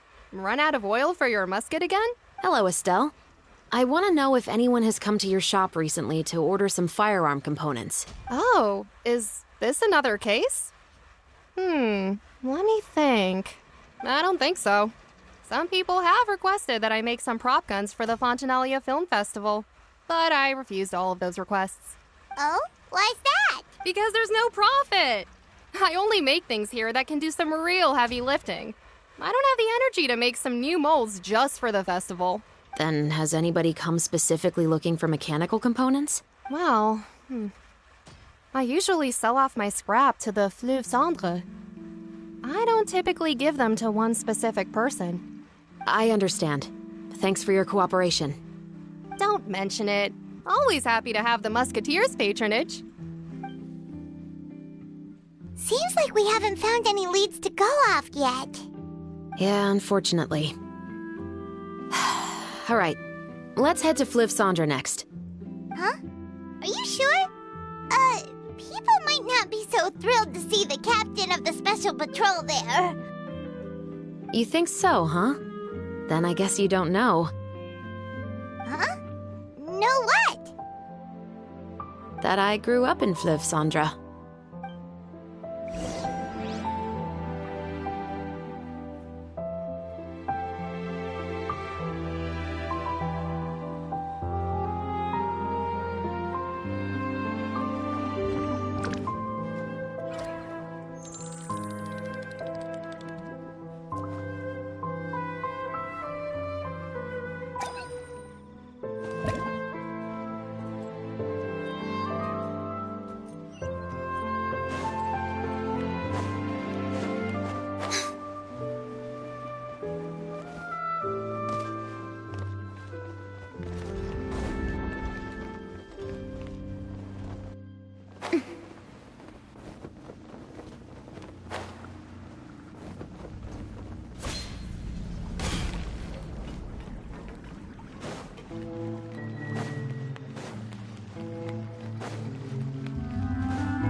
Hello, I'd like to ask some questions. I don't know anything. Don't worry, I'm not here to arrest anybody. You say that now. It's the truth. Here, take this as my guarantee. Wait, did Paimon just see what she thinks she saw? Is the captain of the special patrol bribing a citizen?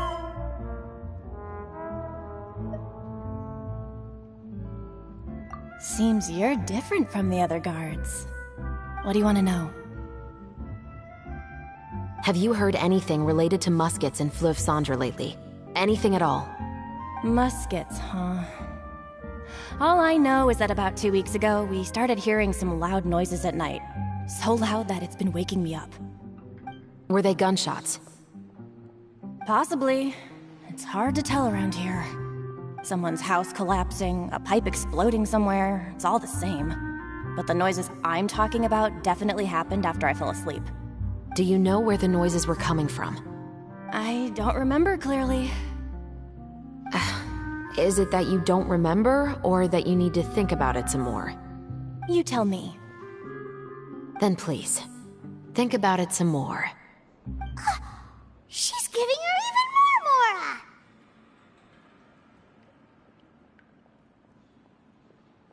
The noises came from the end of the Southern Waterway. I came out and had a look for myself when I wasn't sleeping well, but I didn't dare get too close. That's all I know. All right, I'll take your word for it. Thanks for the pâte de fruits.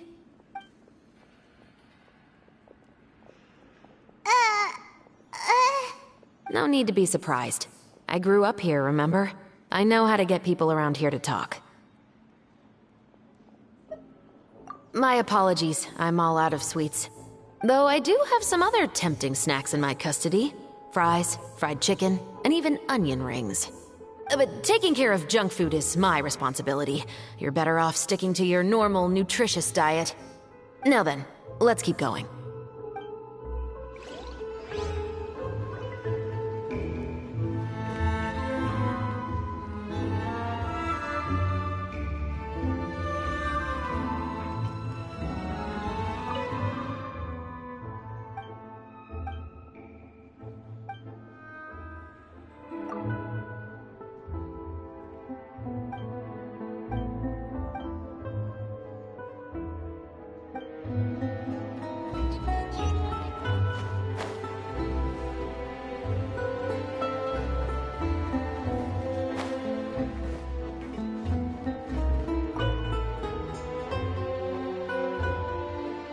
been a while, Tetro.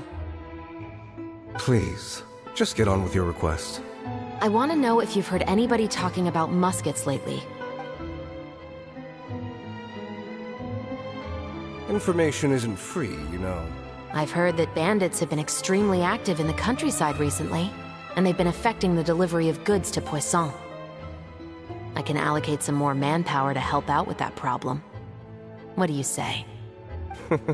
You're still as helpful as ever. One of our men got drunk at dinner about a month ago and lost his gun. 3 days later, it turned up in the corner here. What's weird about that? He just forgot where he put it, right? This is Fleuve Cendre, my friend. Anything of value left in the tavern won't ever make it to the next day. But that gun turned out to be an exception. It didn't get any new wear and tear on it, and didn't even appear to have been fired. We were quite mystified as to what could have happened. I suspect it came back because the weapon was already known to the guards. You mean, a criminal was afraid the Marechaussee Phantom would use the shot marks to track them down? Maybe. But if that's the case, the culprit really took great care to avoid getting caught. I didn't say anything about a criminal. In Fleuve Cendre, knowing who was killed is as easy as knowing what clothes you're wearing today. It's the guy living in the east side, isn't it? I've never liked him. Every time he's here, he just orders a drink and sits there with a nasty look in his eyes. So, who was the one who lost the gun in the first place? Don't bother. Even if you ask, he wouldn't admit to owning a gun to some strangers. Not to mention the captain of the Special Security and Surveillance Patrol. He's right. I know you grew up here, Chevres. Even though you're on good terms with the Spina, you've still been gone too long. Not many people know you here now, and a lot of people don't like the Special Patrol. I know. So take my advice and don't show your face too much around here. It's for your own safety. I'll come and go as I please, and I'm afraid I'll be appearing more often due to my work. All right. Don't say I didn't warn you.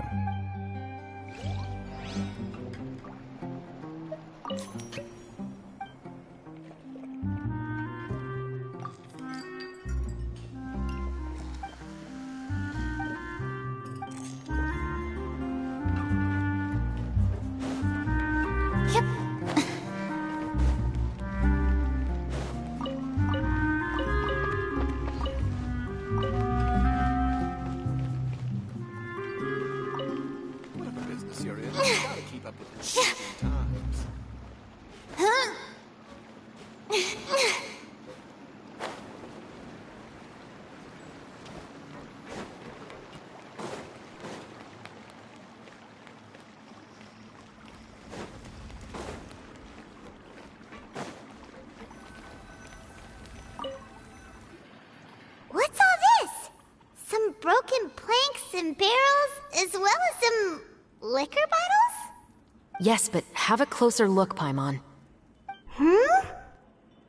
Even though somebody has purposefully tried to clean them up, these are obviously marks from musket bullets.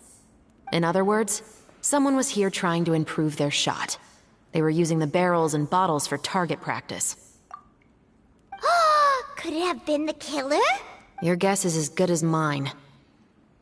Although many people at Fleuve Cendre own guns, few hide the fact from others. And even fewer would go to such lengths to hide markings from practice shots. Anyway, let's go.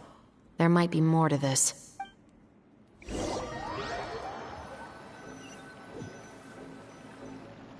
Seems like that's all we'll be able to uncover for today. Paimon feels like we managed to learn a lot more here than up on the surface. Yes. Assuming that everything we found is indeed connected to our suspect, then their timeline was probably something like this. A month ago, our suspect found a gun and took it home to disassemble it. Once he'd figured out its mechanics, he brought it back. In the following weeks, he used some parts to create his own makeshift musket, and took it to the Fleuve Cendre for target practice. Then, a few days ago, he found his target and carried out the murder.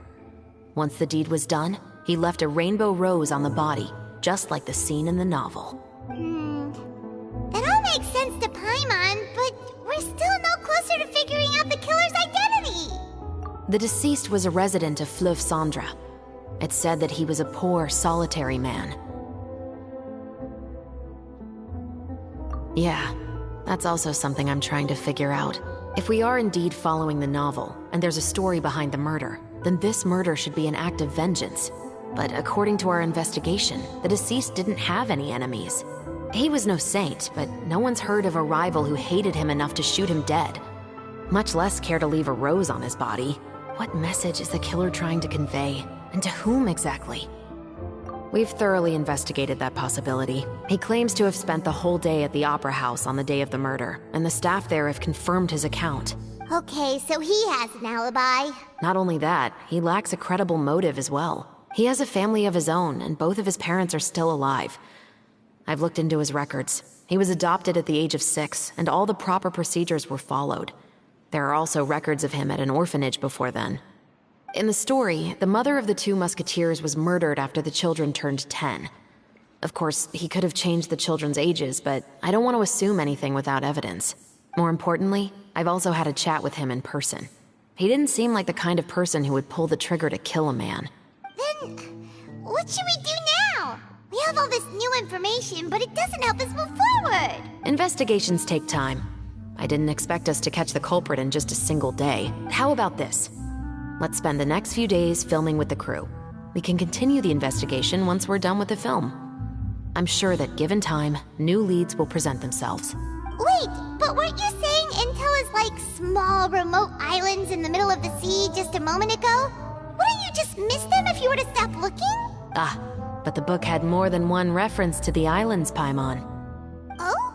What else did it say then? As long as you spend enough time sailing through the fog, you'll eventually come across an island.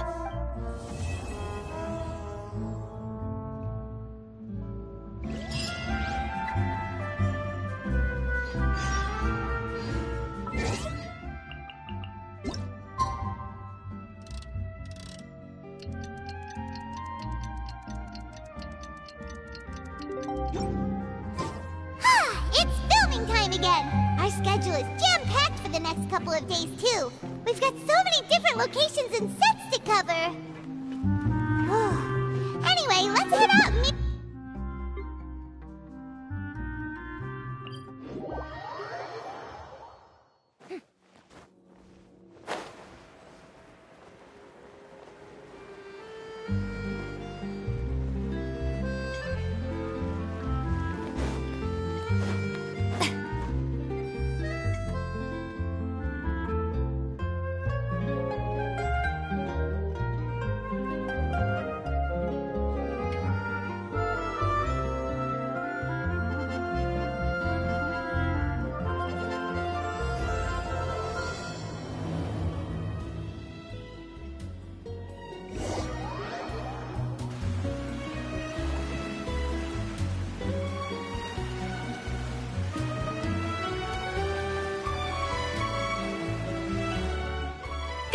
Everyone, we're looking to wrap with our 2 main ladies today. I can already smell our success. What do you mean, looking to wrap? Oh, aren't you the expert now? This upcoming scene is the 2 musketeers' final confrontation with the Baron. There will be quite a bit of action, but no choreography beyond what we've already rehearsed. Anyway, get ready. Lights, camera, action! The view is beautiful tonight. It reminds me of that fateful night 10 years ago. And now that I've said it, I can even make out the faint fragrance of herbal tea in the air. Enough, villain! It's time that you pay for the death of our mother! My dear Iris, have you forgotten your manners? How can you speak like this to your own father? I'd sooner swallow all of my teeth than call you father. What did I expect? Seems the daughters have turned out to be just as obstinate as their foolish mother. In this world, mora and status is everything! She thought she could blackmail me using her children and force me to grant her recognition and concessions? Ah, how naive can a woman be? Mother never asked a single thing of you. All she wished was for us to live a peaceful life, just like the others. It was you who personally brewed the poison of prejudice and sent Mother to her death.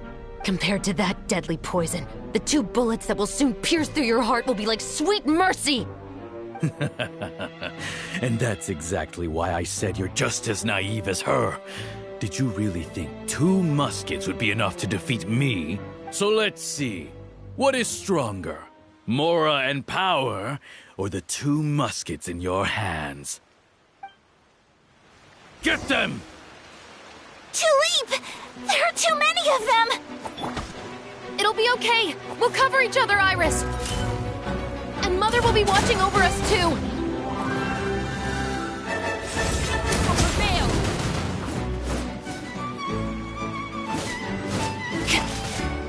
My apologies.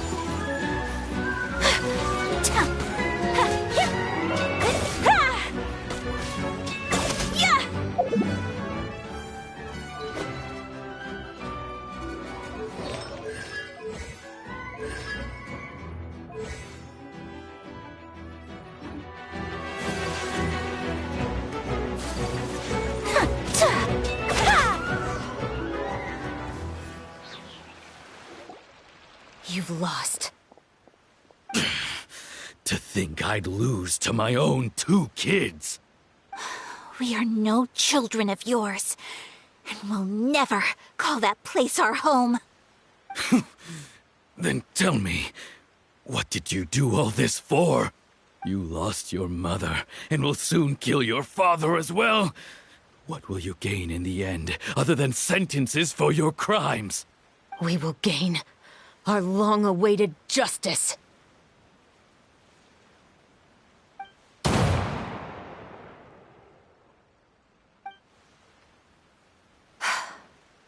It's over.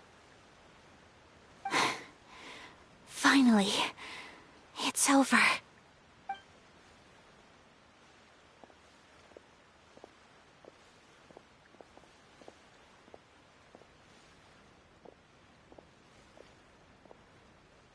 So, where will you go now, Tulip? I'm not too sure, Iris. Maybe somewhere with lots of flowers? After all, Mother always did love going where the blossoms were. What about you? I want to go visit Mother's grave. Yeah, that's not a bad idea. Huh? Tulip, look! What is it? It's Mother's favorite. The rainbow rose. Look, it's blooming again.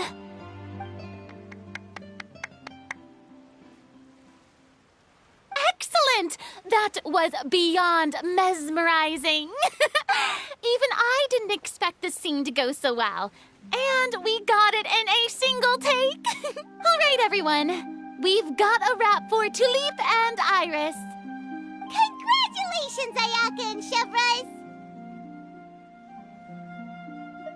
Thank you. I didn't expect our parts to wrap so quickly. I wish I could savor the experience for just a bit longer. Paimon totally understands. Paimon's not ready to say goodbye to the clapperboard either. Filming has really been a lot of fun. You were great too, Chevrolet. The way you said, long-awaited justice. It gave Paimon chills. That is indeed my favorite line in the whole book. I still remember trying to act it out in my room the first few times I read it. Whoa, Paimon would have never guessed you're that type. Who doesn't like stories where the guilty are punished and justice prevails over evil? Don't forget, I'm the captain of the Special Security and Surveillance Patrol. Captain, I have something urgent to report. Please excuse me, everyone. I'll be back in just a moment. It's okay, don't worry about us.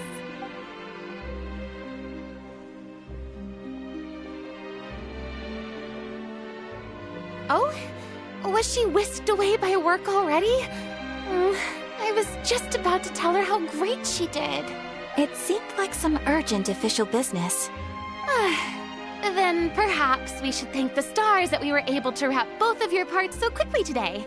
Switching around the filming schedule would have been a real pain. Anyway, I actually came over to let everyone know that we're all done for today. You can go home and get some rest. And one last thing, Miss Ayaka. Your acting skills today were immaculate as always. Are you sure you won't consider taking up full-time acting? See, I just happen to know this great troupe that's still looking for a lead actress. Thank you for your kind words, Director Farina. Unfortunately, there are still many matters that I have to take care of back home at the Yashiro Commission. I cannot remain in Fontaine to pursue an acting career. Nevertheless, I will make sure to treasure this incredible opportunity in my heart. Oh, that's a shame, but I understand. Just let me know if you ever change your mind. I believe it's also about time for me to take my leave. But hopefully I'll see you on set over the next few days. Even though my part's wrapped, I'd still like to swing by and help out the crew. See you tomorrow, Traveler and Paimon. Yep, see you tomorrow! Well, what should we do next? Maybe we'll go investigate the case some more with Shivers today. Traveler, Paimon, please come with me. Huh? Where are we going? You could say that our ship has finally chanced upon one of those small, remote islands of intel.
Paimon's exhausted. Paimon definitely didn't expect having to float this far after a full day of filming. So, Chevres, why did you take us here? Affirmative. It wasn't anything conclusive, but it should show us a clear way forward. Have you ever heard of someone by the name of Emily? Oh, you mean that famous perfumer? She's a good friend of mine. She's lent me her aid several times in the past to resolve some difficult cases. After I discovered the rainbow rose at the scene of the murder, I sent it to her. After all, she's probably the foremost expert on flowers and scents in all of Fontaine. And then? There was nothing remarkable about the flower or the trace amounts of soil left on it. But according to Emily, the rainbow rose left by the killer was derived from a very rare cultivar. Huh. Paimon didn't know that there were different varieties of rainbow rose. Paimon just thought they grew everywhere in the wild. Flowers that are deliberately cultivated will always show some different features from those that bloom in the wild. We already knew that the rose left at the scene belonged to a special cultivar, but with Emily's expertise, we were able to pinpoint the place where it was first picked from. Oh, Paimon gets it now. So whoever first planted that rainbow rose was probably the killer.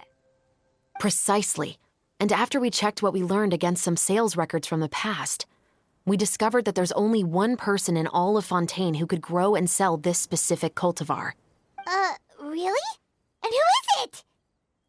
It's the novelist.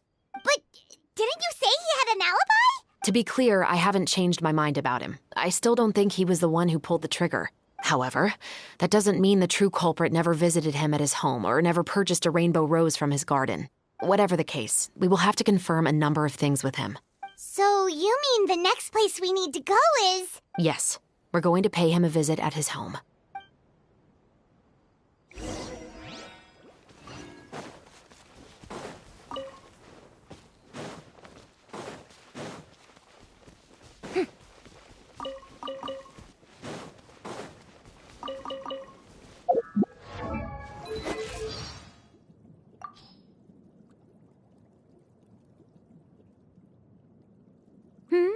Who are these people at the tea party? Why, they are my loyal followers, of course. All right, I suppose I'll introduce them to you. This is Mademoiselle Crabaletta, my most adorable maid, although she accidentally cuts my outfits from time to time. This is Surintendant Cheval-Moran, my reliable housekeeper who keeps my busy life in order. And finally, the one keeping everybody in line is Gentilhomme Usher, my loyal conférencier. I may have allowed you to participate in my tea party, but you'll still need to work hard to gain their approval. I'm very confident in my singing skills, but there aren't many pieces of music that are worthy of my vocal prowess. I hope the creatives in the theater troupe get their act together and don't keep me waiting in vain. My story has already come to an end, and so the next act shall be about our story. In which case, we should probably start charging double for public appearances. I am so happy! Once the ancient prophecy came to an end and everything was over, I fell into low spirits for a very long time. People who stand on the stage basking in the adulation of their audience must also bear the pressures of being in the public eye and living up to everyone's expectations. But I knew very well my person wouldn't be enough, and that putting on the act of a god would be the only way to satisfy their adoration. And at the end of the day, all I ever experienced was loneliness. So, there came a point when I loathed the very thought of acting and locked myself in my room. It wasn't until the moment I stood on stage and faced the audience again that I realized the anxiety in my heart had dissipated. The reason I can now stand before the crowd's watchful gaze is perhaps because I have finally started to act as myself.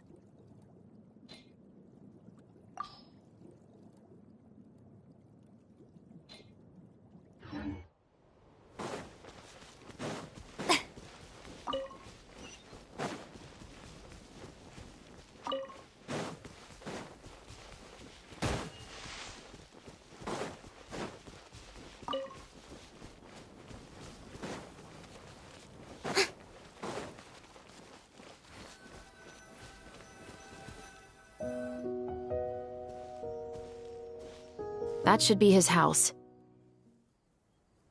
There are so many Gardamex stationed around the place. That's pretty unusual, right? According to what he told me last time we spoke, he hired them so he won't be harassed or disturbed. Huh. So there are a lot of flowers in his garden, but Paimon doesn't think we'll be able to pick one without alerting the Gardamex. Right. Which is exactly why I think there has to be a special connection between him and the killer. So, should we knock? Just wait here for now. I'd like to take care of a number of those Gardamex first. But they're so far away. How are you planning to do that? Don't forget, Paimon.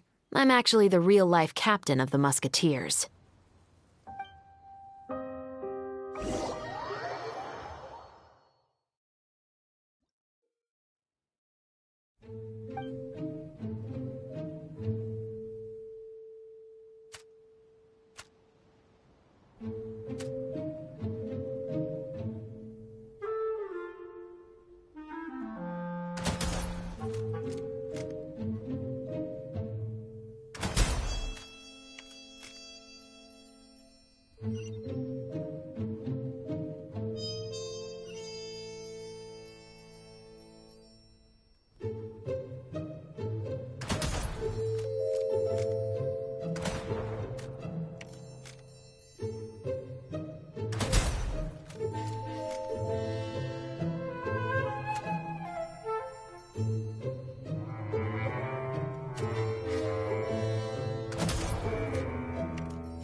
All clear.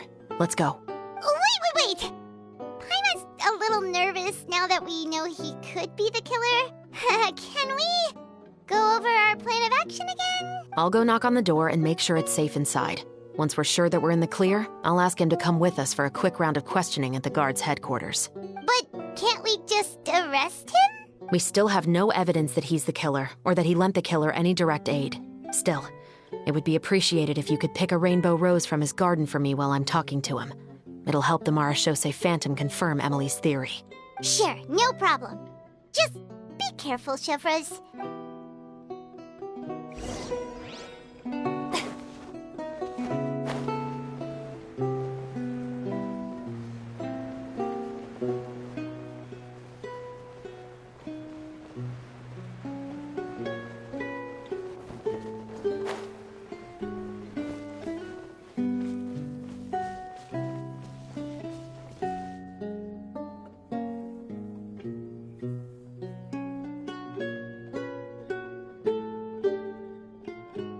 Excuse me, Mr. Baptiste, are you home?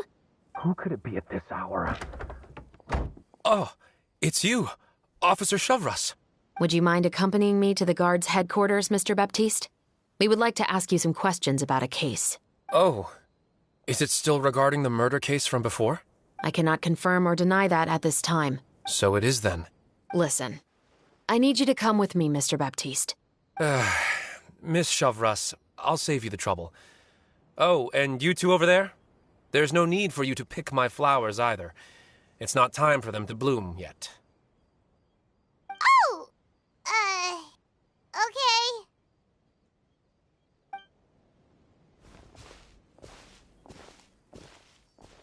By saving me the trouble, you mean...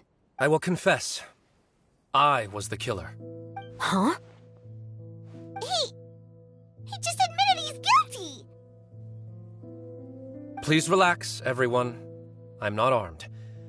The musket you're looking for has been buried in my backyard. Then it's my responsibility to inform you, Mr. Baptiste, that everything you say right now will be used as evidence for the inevitable trial.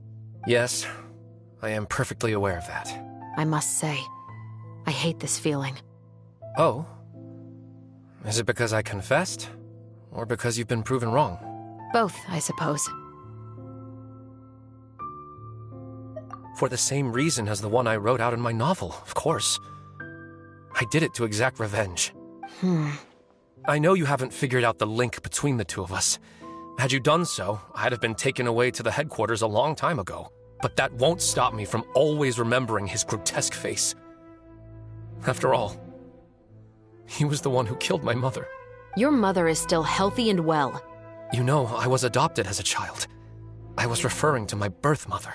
That was never recorded in the orphanage's records. Please forgive a 6-year-old child for concocting some lies to protect himself after watching his mother die right in front of him. So, your novel, it was like a record of your life? No, of course not. It was a work of fiction with many embellished parts. But I am indeed the illegitimate son of a wealthy and influential man who abused his power to murder my mother. That part was 100% real. But the man you killed didn't have a Mora to his name. He was a hired assassin. An irredeemable beast who sank his fangs into a defenseless woman just for a few bags of Mora. But if that's really the truth, you wouldn't be telling us any of this now. You still haven't managed to take revenge against your father, the true mastermind behind it all. I never thought I'd hear that kind of thing from the captain of the Special Security and Surveillance Patrol. I'm simply skeptical about your motives. It's simple, really. I've grown tired of everything and don't want to shoulder this burden anymore. You may have considered me too soft to pull the trigger. Well, as it turns out, you are exactly right. I've become overwhelmed by the aftermath of the murder. So you're going to call a stop to your revenge, just like that? The true mastermind is too rich and too powerful for me. I've accepted that I will never be able to avenge my mother alone. And so what? The characters in your book never gave up. Now, Officer Chevros, I'm the one who has killed a man, aren't I? Are you trying to convince me to commit another crime? What's your father's name? How do you plan to prove the veracity of all of your claims? Well, I'd like to speak with you privately. Sure. Why don't we speak privately at the guard's headquarters? No, it has to be here. I must ensure that we won't be overheard. Fine. Let's talk here. When I said won't be overheard, I meant by anyone. I would like to speak with you and you alone.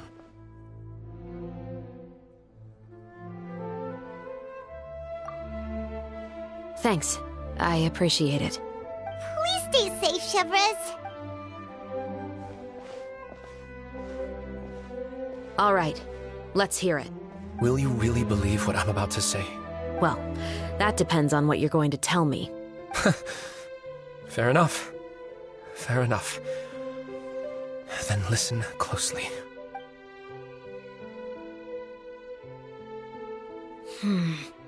So that's how it's all connected. So, it seems you believe me after all. Do you want me to go public with this? No, of course not. At least, not right now. Then why did you bother telling me? You've read my work. What do you think? Even if you were to go public with all of this right now, he'd simply deny everything.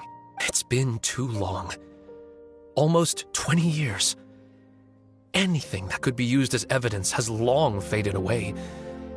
Even if there might have been a solitary island of truth once upon a time, it has long sunk beneath the waves by now.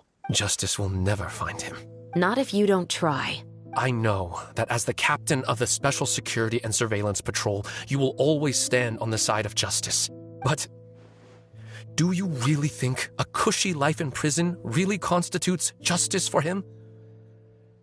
I bet he could lead an extremely comfortable life in the fortress of Meripede. What are you trying to say? I've been observing you from a distance. Your portrayal of the musketeer was exquisite. Pull the trigger of justice against him. Let the villain get what he deserves. You want me to let you go so you may complete your revenge? No, Officer Chavras. I know that would be impossible. No. What I'd like is for you to perform the deed on my behalf. Oh, Chevres sure is taking her time.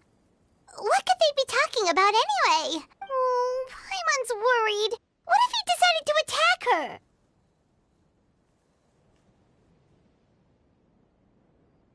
Oh, you do have a point. Still, do you have any idea who the rich person might be? And why the novelist doesn't want us to hear what he's saying to Chevres? Sorry to keep you waiting, you two. Hey, how did your talk go? I've already sent someone to escort Baptiste back to the headquarters for questioning. He wasn't lying about the musket.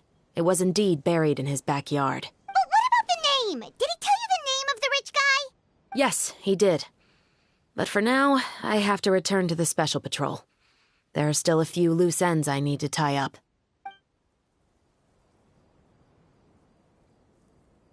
I'll probably be quite busy over the next few days, so apologies if you don't see me on set. All right, Paimon understands if you can't tell us everything you know. We'll just keep an eye on the Steambird then. Actually, there's still something else I need your help with.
seen Chevra since that night at Baptiste's place. Well, guess there's no point in worrying about it now. Let's go join up with the others.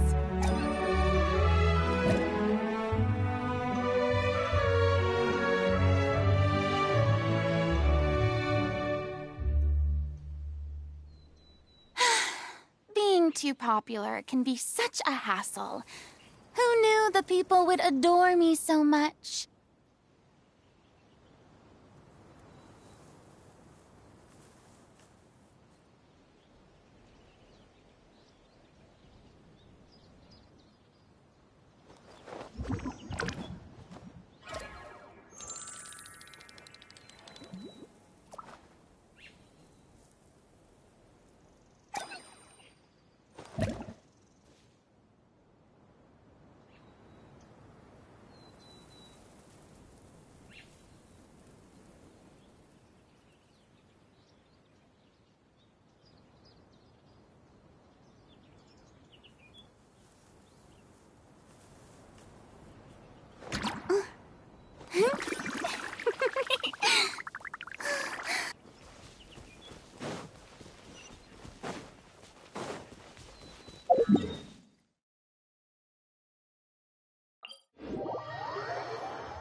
Good morning!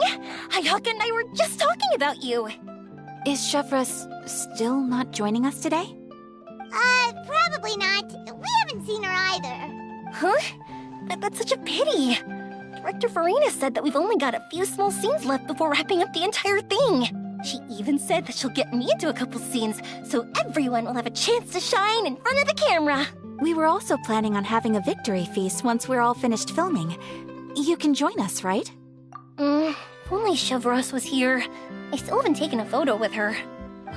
I'm afraid that can't be helped. Those special patrol folks are like phantoms when they've got a case on their hands. But to be honest, I'm even more concerned by what I read in the Steambird earlier this morning. It said that the killer in the murder case was none other than the author of the 2 Musketeers. Oh yeah, I heard about that too. He came forward and confessed his crimes, but gave no explanation as to why he pulled the trigger. We didn't know about this case at all when we joined the film. Is it going to affect the reception of our work? From a pure publicity standpoint, this will draw a lot more attention to our film. I have to say, though, that no director can be perfectly comfortable with garnering attention through means other than artistic skill. To be fair, I feel like that ship sailed the moment you allowed yourself to be named as the director on our posters.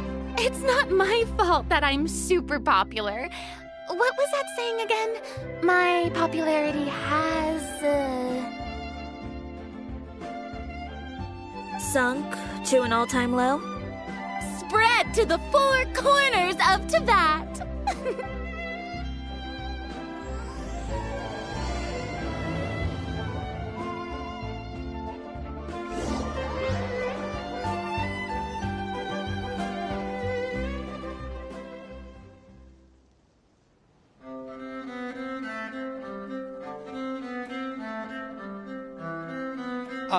Excuse me, everyone.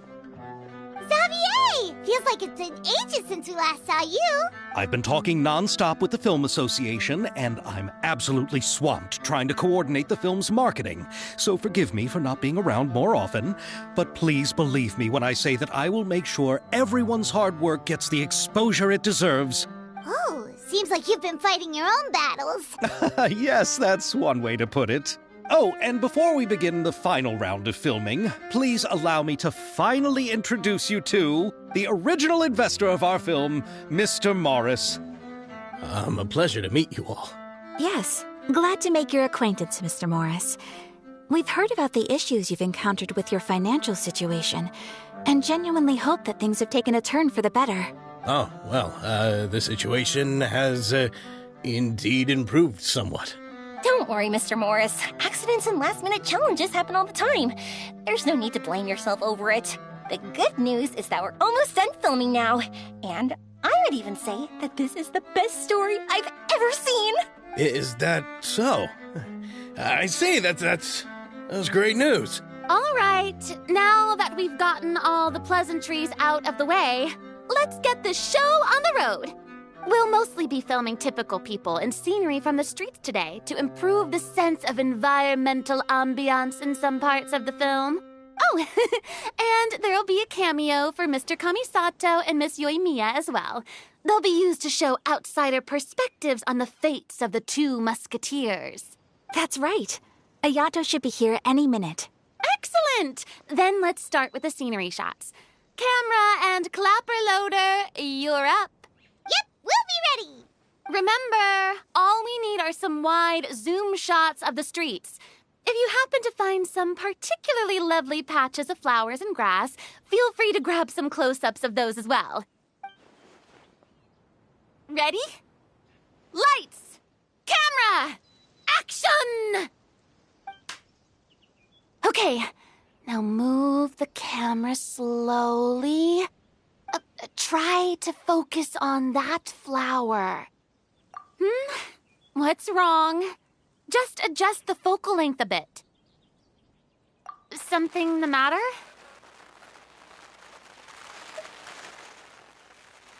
Huh? But wasn't it working fine for all the days before? Veronique, can we try a different camera? No problem. How about this one? All right, let's give it another try. Lights! Camera! Action!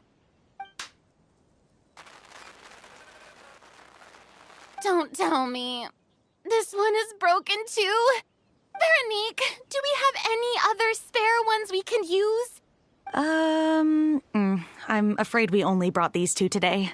What? Then go find a workshop to get them repaired right away. Oh, and you too, Bono. Go find our spare camera in the warehouse and bring it back to the set. On it. Greetings, everyone. My apologies for the delay. Is something the matter, Ayaka? It seems like there are some issues with the filming equipment today. We're stuck for the moment. I see. Well, let's not just stand here twiddling our thumbs. Actors, to the makeup booth. We'll start on the next scene as soon as we get a working camera.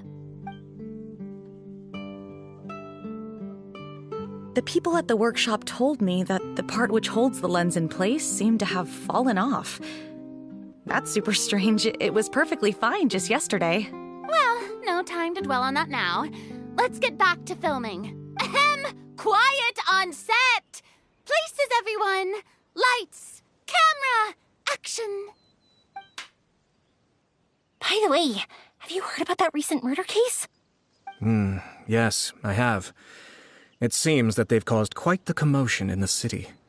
I heard that the chief of the guards is so mad about not catching the culprit that he's about to explode. Oh? I find that quite hard to imagine, considering how he already looks most days. Director, we have a problem. Oh, we're in the middle of a take! Couldn't you wait until we wrapped up this scene? No, Director, our film, all the finalized film that we've been keeping in the case has disappeared. Oh, wait, what did you say? Mr. Bono, please take me to where the film was kept right away. I'm coming too. No, Yoimiya, you have to stay here. Oh. Okay, listen up. Everyone who's not working on this current scene can go with Bono to look for the film. Everyone else, stay put and wrap up the scene. Unbelievable. How could all these problems happen in just one day? We're back. How did it go? Did you find the film? We found it in the sewers. Huh? In the sewers? Is the film still okay? We discovered it just in time, so we should still be able to salvage it. The others are checking now to see if we lost any specific scenes. You scared me for a moment there. I nearly thought we had lost everything. I really don't want to experience that feeling of despair again. Okay, but who could have stolen the film and dumped it there?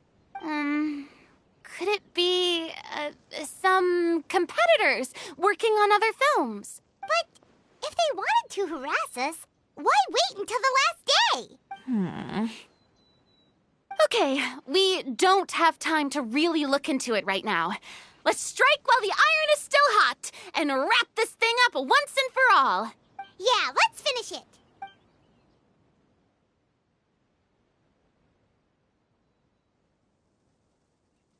I would like to officially announce that our entry to the festival, The Two Musketeers, has now concluded filming! Paimon is spent. It's so late already. Even though the filming process proved to be extremely challenging, everyone provided valuable and unique contributions to the final product. Thank you all for your dedication and support. And just like Director Farina, I would also like to extend my most heartfelt thanks to all of you. Really, you've all helped me so much. All right. Let's save the awards speech for later and hopefully also get some rehearsals in before the real thing. Anyway, now it's time to party! Let's all make our way to the beach and have a celebration feast so loud and fun that even the blubber beast will want in. Party! Paimon wants to party!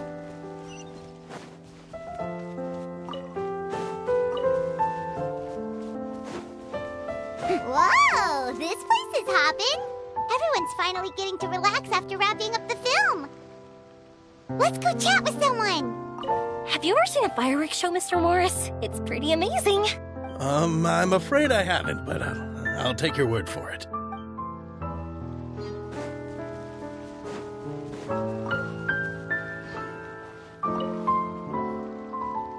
Hey, Ayato! How's your work been going? Everything went rather smoothly. Thank you for your concern. Ayato told me that we've already confirmed the dates for some Inazuma Fontaine cultural exchange events. So the next time we visit, we'll be doing so in our capacities as the representatives of the Yashiro Commission. Oh, that's great! Then maybe Paimon will be able to find Fontaine detective novels in Inazuma from now on. Oh, wait. Wouldn't Yaimiko get upset if that happens? That would be stealing some of her business. You've got a point. She's always complaining that light novels have become bland and too predictable after all. The cultural exchange won't only feature literatures of both nations, of course. We have also made plans for cross-cultural engagements in the fields of gourmet cuisine, toy making, and artisan craftsmanship. Whoa! Paimon's getting super excited now! When the time comes, be sure to visit and participate in all the events.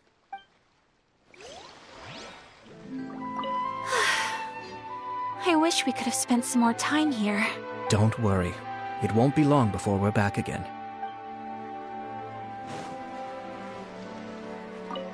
Oh, this is turning out to be quite the party. I was thinking, if this film turns out to be a success, could I ask the two of you to stay and be a part of my crew? Of course, I'll definitely increase the pay for next time. I'd be more than happy to, Mr. Xavier. Thank you for the offer, Mr. Xavier. But I've made some plans to go on a journey to the other nations once the festival is over. Is that so? Well, then in that case, bon voyage, Miss Veronique. Please feel free to get in touch once you've returned to Fontaine.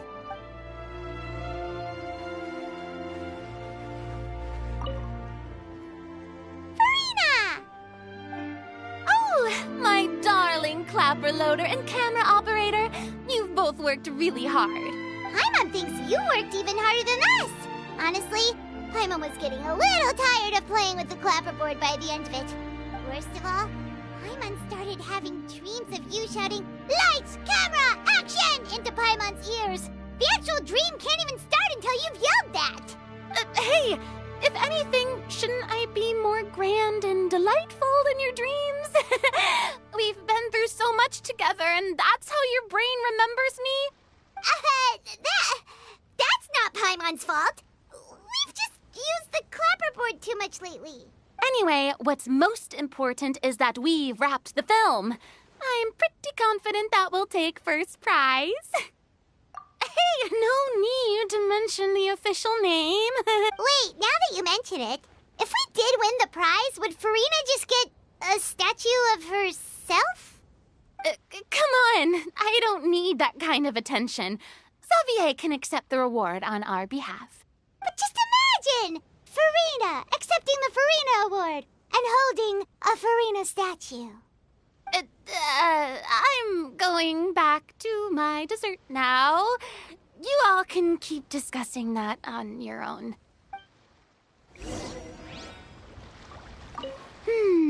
What kind of dessert should I try next?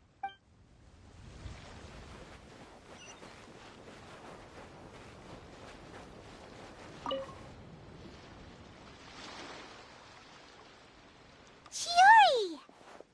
Hey, you two. Are you not really into these kinds of big social occasions? Not particularly. But this is still better than Fontaine Fashion Week. But if this film becomes a big hit, people will definitely come flocking to your shop. Yes, that's highly likely. As long as the film can premiere as planned. Are you still worried about the case? That and all the obstacles we had to face today. You're right. It's as if all our bad luck just manifested at once. But why today of all days? No, it's nothing. We've already delivered the film to the editors, so there should be nothing more to worry about. How are you doing, Mr. Morris? You having a good time? Well, you could say that. Do you happen to know when the party is scheduled to end? Judging by how much fun everyone's having, I'd say probably not until well after midnight. Is there something that you still have to take care of at home, Mr. Morris? Oh, well, I'm just not a late night person, so I might take off shortly. Oh, no! Silly me. I almost forgot something super important. Oh, what is it? I prepared a whole batch of fireworks for the party, but I forgot to bring them over from the warehouse. Fireworks, you say? Well, that's, truly a pity. Sorry things didn't go as planned. Could you help me carry them over, Mr. Morris? I won't be able to fetch all of them by myself. Me? Are you sure that you can't find anyone else? I just wanted to make this surprise for everyone. The warehouse isn't far from here. We'll be there in no time. Pretty please, Mr. Morris. These are some of the best fireworks I've ever made. So I also want you to see them before you leave. They're stunning. I promise that they'll be a once-in-a-lifetime experience that you'll never forget. But... It's okay. Just come with me. If we're sneaky enough, nobody else will see us leaving. All right. The warehouse is right over here. I moved the fireworks there in advance, so shh! Don't let anyone else see us. I still want it to be a surprise.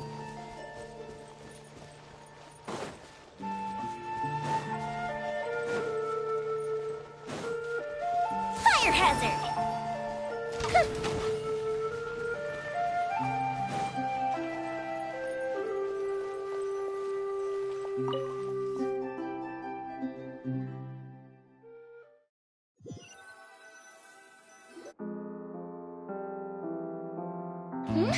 It's dark in here. Wait here, Mr. Morris. I think the light switch should be somewhere over here. Why did I have to get roped into this? What was that?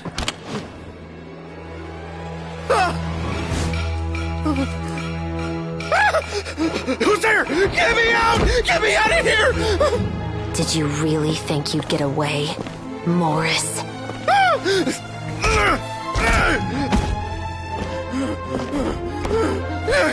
You've got the wrong guy! It wasn't me! I'm not the killer! You know, Eliza died a far more heroic death than this. She fought your assassin to the end, to save the children she had hidden beneath the floorboards.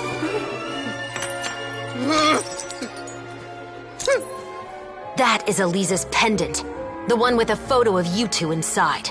The one you gave her. Ring any bells? It's a fake! It has to be! There's no way! No way your assassin didn't destroy it, you mean?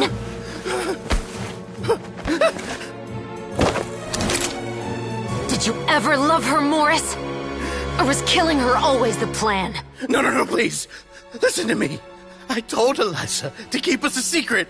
I paid her plenty for her silence. I never thought she'd keep the child. Everything was gonna come out, and I had no choice. She forced my hand. No! I'm begging you. I have money. Just name your price, please. You can keep your Mora, and you can go to hell.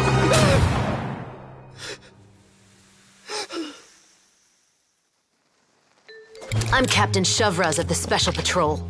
Morris, you're under arrest for Eliza's murder. Huh?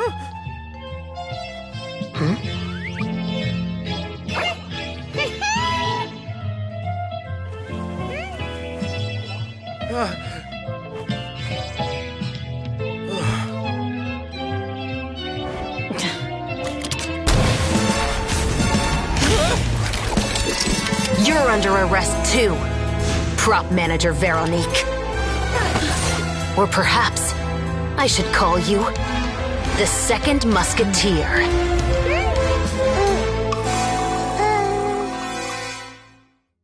Wait, what's going on? This wasn't in the script. Drop the gun, Veronique. Why? Why would you keep me from exacting revenge on this heartless monster? Drop your weapon. This is my final warning.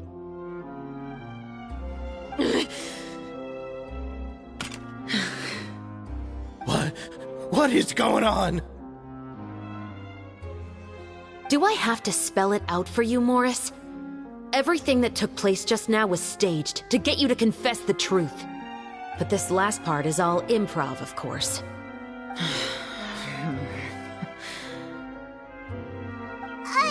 Shivers, you told us you wanted us to help you stage a play. You never said anything about the Second Musketeer. It's because even I had no way to confirm my theory until now. Thank you for your performance, Yoimiya. Could I trouble you to go and bring in the other Special Patrol members? They should be on standby just outside. Oh, and please tell the other cast members not to worry about us. We'll be rejoining them shortly. On it.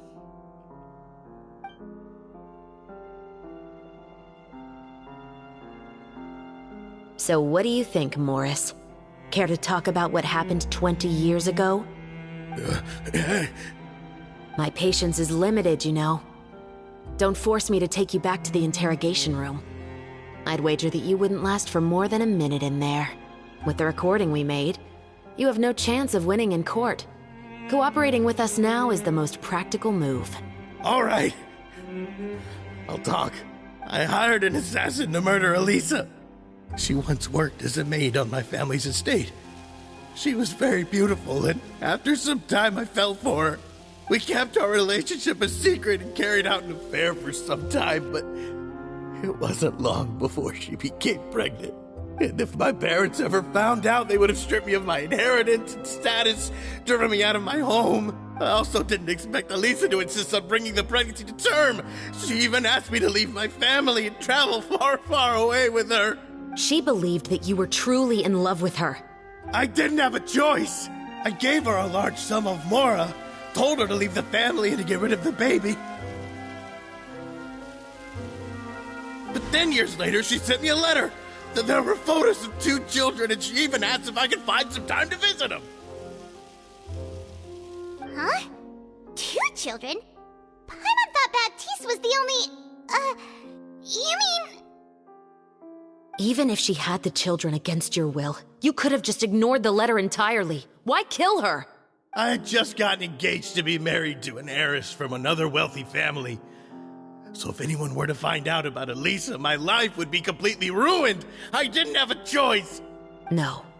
You always had a choice. You just made the wrong choice. Again. Do you know how it feels to watch your mother be killed right in front of you? My brother and I were hardly even school age yet. We were hidden beneath the floorboards, grasping each other's hands like a lifeline. We were so terrified that we didn't even know we could ever take a breath. All we could do was to watch Mother try to fight back, and then collapse to the floor. Even after the assassin left, we were still too terrified to leave our hiding spot. We thought that he might come back. It was only until the next evening when we finally climbed out and gathered around our mother. But she had already become cold and stiff to the touch. You made up your mind right then and there to bring this case to light. Not only that, we resolved to get our revenge. And that's why you became the Musketeers. No, that's why I became a Musketeer. The man from before was also killed by me. My brother had nothing to do with it. I figured as much. You did? I once told these two that he didn't look like a killer to me. His confession from that night also rubbed me the wrong way. I think what really tipped me off was, how could I not feel a sense of regret in him? Huh? He confessed faster than any criminal I've ever met, but he didn't say a single word about you. He insisted that he was the sole perpetrator in the case. But after the questioning ended, I disassembled the musket we dug up from his backyard, put it in front of him, and told him to reassemble it. Wanna guess how far he got? He had no idea where to even start. He's never touched a gun in his life. Based on that, I determined that he was not acting alone. He only surrendered himself to draw our attention and create a moment of opportunity for his partner. So, I decided to play along. And as expected, the second musketeer followed us without hesitation once she saw Morris get separated from the rest of the cast. Besides, why else would he call the novel The Two Musketeers? But how did you know it was Veronique? I figured it out the moment Baptiste told me his father's name. That so-called financial crisis was all just a ruse. He just wanted to sign up as the investor and then leave the film without any source of funding. After all, he has a vested interest in minimizing the reach of this story. It's really just the same thing as what he did to Eliza all those years ago. Human scum. But then Xavier pulled out all the stops and got the film made against all odds. Morris couldn't have that. With the killer in custody, he figured it was safe to act. And so he came to visit the set today, just as I expected. Wait, so you were behind all those mishaps today? As for the identity of the second musketeer, I assumed they'd probably stay close to Morris and look for an opening. And if they already knew that Morris was the film's investor, then that narrowed the list of potential suspects as well. Furthermore, being the props manager would allow the culprit to avoid scrutiny by purchasing mechanical parts in the name of the crew. With that hypothesis in mind, I went back to check Baptiste's orphanage adoption records. Guess whose name I saw on the same page, just a few lines from his. My brother. He trusted you. As in, he trusted me to perform the deed on his behalf? He trusted you to stand on the side of justice. I am. I thought you could do it as well. Oh, the look on your face when you told him to go to hell. I really thought you'd put a bullet in his brain. You know what he has done. Are you telling me that you'd rather see him spend the rest of his life living like a king in the fortress of Meripede?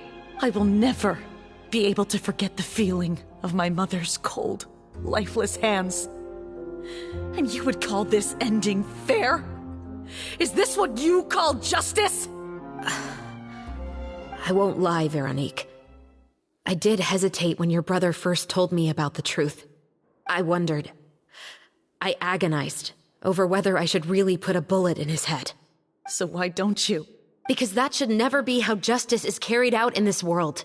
Perhaps, to you, justice is simply reciprocated. An eye for an eye, and a life for a life. But everyone has their own understanding of justice. If everyone were to pursue their own definition of it, there would be no more order in this world. Today, you'll kill Morris, and tomorrow, his children may come for you. The world cannot render judgments based on a desire for revenge. That will only lead to a cycle of revenge, as well as the destruction of order and civilized society. Fontaine is founded on a set of laws and a standardized code of justice. That is why we are the nation of justice. But with all that said, I will promise you this. Morris will not lead a cushy life in the fortress of Meripede. Chevreuse, the rest of the Special Patrol is here. Thank you so much, Yoimiya. Letelier, Terena, please take them away.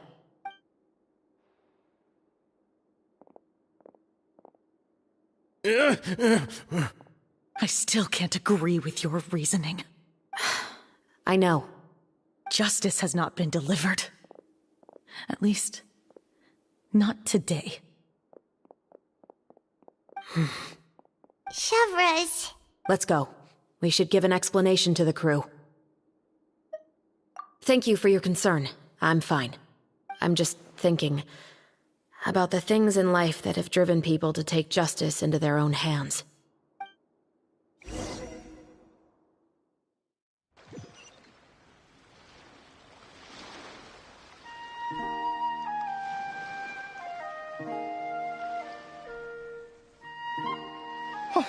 Who would have thought Morris would turn out to be...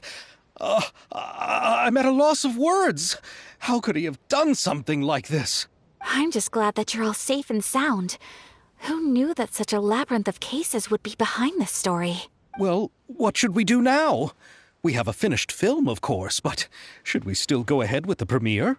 What do you mean? Shouldn't you be even more motivated to spread the word now that you've learned the truth? Chiori is right. I'd also like more people to see this story for themselves. But the real ending of the story seems to have deviated somewhat from the one in the script.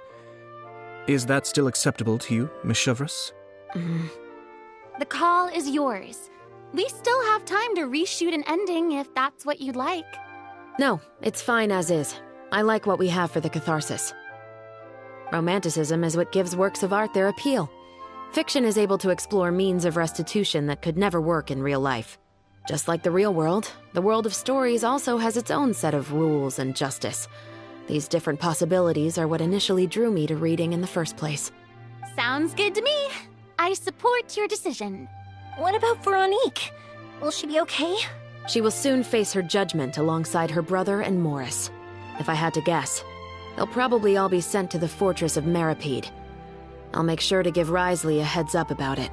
Oh, you mean that kind of heads up? Exactly. Ahem. All right, then the matter's settled. Now that everything's been taken care of, there's no reason for us to keep looking all gloomy and grumpy. Let's get back to the feast and enjoy each other's company. We'll be starting the post-production process tomorrow. You should join us, Chevreuse. You missed the first few hours of the party, didn't you? All right. Count me in. Then I'll wait for you over there. There's still some good news that I'd like to share with Chevreuse. Traveler, Paimon, could you wait for me by the sea after the party ends? I'd like to go on a brief walk with the two of you. Thank you very much.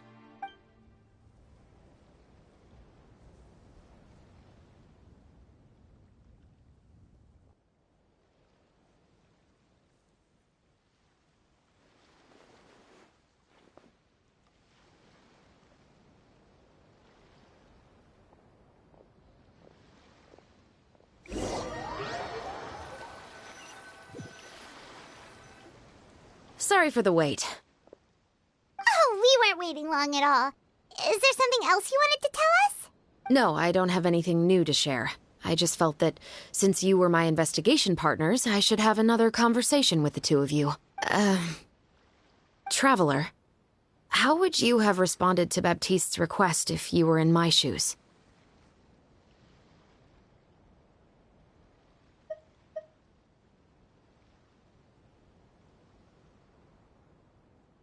When I was young, my father often took me here to swim. We'd come rain or shine, even when it was freezing cold. He told me that swimming was the best activity to train one's strength of will.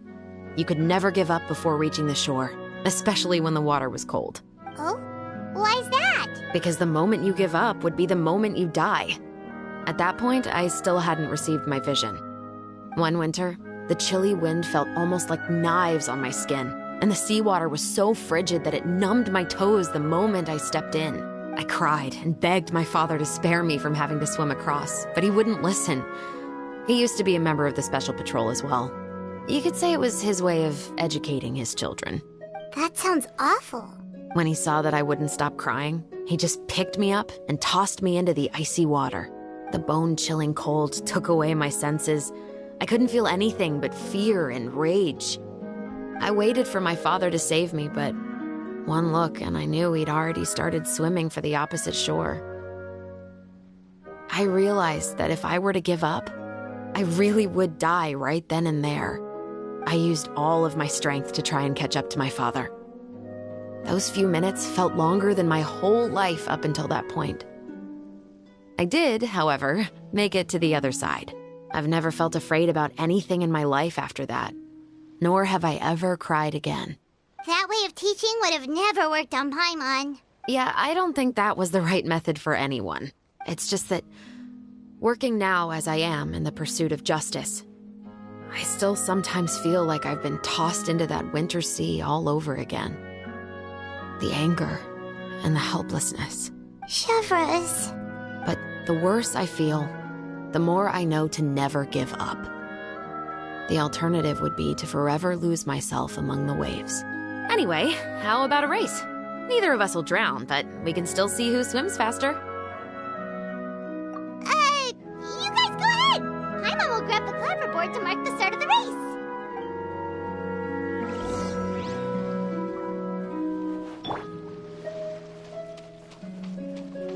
Stop right there!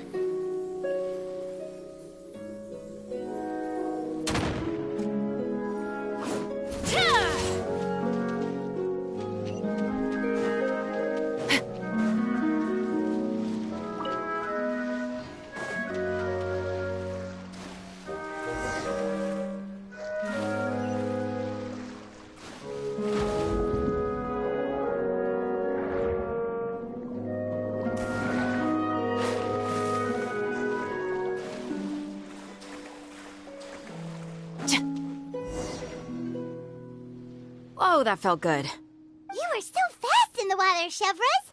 You were swimming even faster than Paimon could fly! So, about the Special Patrol, did you join because of your dad? Partly, but I'd say I was more inspired by the heroes I read about in stories growing up. Oh, so it's due to your love of stories! Of course, it was only after I joined the Special Patrol that I learned that truth is often stranger than fiction. Come on, let's walk a bit more.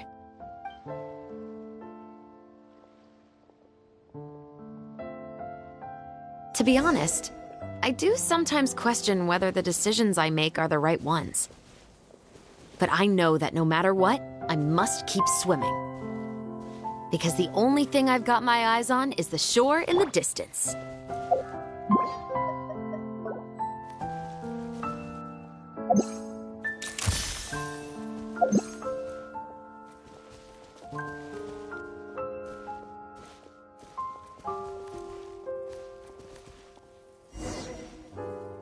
Thank you for coming on this walk with me. I feel a lot better after getting all that off my chest. Huh. We're nearly back at Baptiste's house. Huh. You're right. I didn't realize we were so close. He really did plant a lot of flowers. It's just like how he described it in the story. Huh? Wait. Paimon, Traveler, look! The rainbow roses in the garden. They're in full bloom now.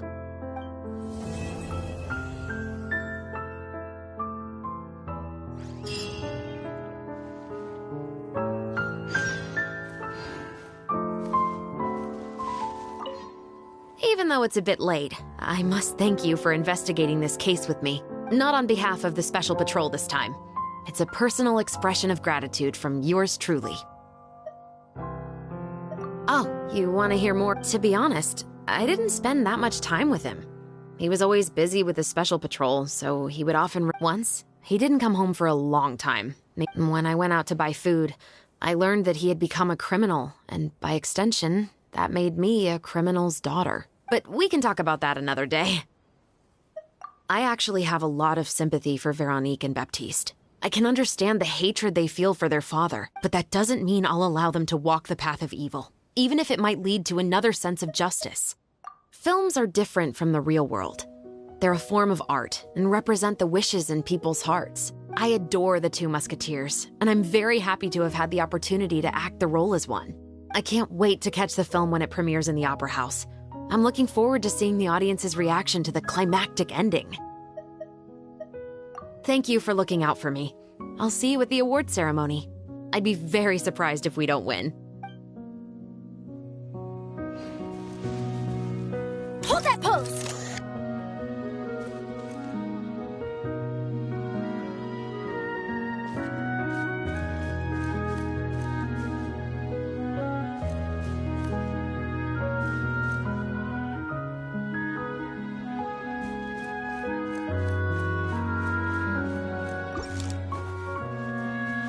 Smile!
It's been a while. Hey there, you two! Sorry I've been scarce. I've been buried in marketing and preparing the film for release ever since we wrapped post-production. The award ceremony is today, right? Paimon wonders if we'll win the Farina Award. I'd give it a 90% chance. Farina! Oh, Paimon didn't know you were already here. You're earlier than everyone else. I'm sure the others will also be here in no time. Xavier, if we end up getting called on stage, shouldn't you come up with a name for our crew? What? But we don't even know if we're going to win. I wouldn't want to jinx our chances by celebrating early. Just open your eyes. Surely you've seen the audience's reactions to our film. We've had nothing but critical acclaim. You've also had conversations with the Opera House's operating staff, right? Didn't they want to increase the number of showings? With the more you've made from the box office, you can now open your very own film company. But that's all credit to my amazing crew. You've all helped to make this a reality, so I can't be the only one asked to come up with a name. Well, give it some thought. I'm sure the crew will respect your choice. All right, but before that, Traveler and Paimon, could I trouble you to quickly pay a visit to the Fortress of Meripede? Huh? But shouldn't we stay for the award ceremony? I wanted to ask you two to invite Shavraz to join us at the ceremony. She's one of the lead roles, after all. I haven't been able to find her recently, so I haven't had the chance to invite her personally. According to the papers, the culprits of the Musket murder case will be personally escorted today by the captain of the Special Patrol to the Fortress of Meripede. Oh, Paimon gets it now. Yep, just wait here, Xavier, and maybe try to come up with a few snappy-sounding names. All right, then I'll leave you to it. Will we really win an award? Trust me. When have I ever been wrong about something like this?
This is as far as I'll be taking them. I'll leave the three of them to you now. Got another errand to run? Something like that. I'm expected at a party. Now that's something you don't hear every day. Found a new pastime? No, it's just a special occasion. Shavraz! Risley! Festivals really do bring people together. It's been a while since I last had so many visitors at the Fortress of Meripede. Call it the festival spirit, I guess. Yeah, you could say that. Even our head nurse has gotten herself all worked up preparing super deluxe nutritious shakes. Just one gulp and you'll have met all your nutrition needs. Were you talking about work just now? We've already finished discussing everything. So, what do you think about my heads up, Mr. Risley? I believe I haven't yet made any promises or guarantees. But you also didn't shoot me down. Here, how about this? You could give everyone a copy of the newspaper. Perhaps on the day when the cover story happens to, oh, I don't know, expose a certain someone's misdeeds from 20 years ago? I suppose then a certain someone may soon find himself the most unlucky person in the Fortress of Meripede? While another two people will soon be hailed as heroes. Speaking of heroes, did you two need something from me? Actually, we're here for... You're here to invite me to the party, right? Don't worry, I didn't forget. Ooh, then let's head back right away! See you, Risley! Happy Fontanalia Festival! And the same to you. Please, go and enjoy the festival.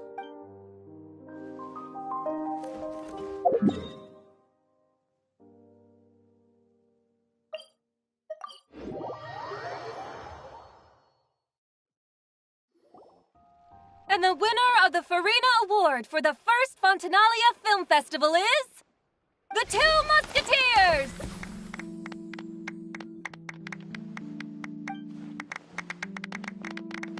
We won! We really won! Congratulations, Mr. Xavier. We won? I can't believe it! I really can't thank all of you enough! See? My takes on Fontaine's entertainment industry have never been wrong.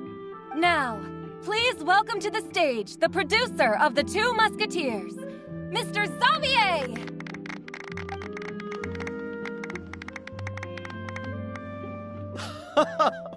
Thank you. Thank you all so much for your recognition and support.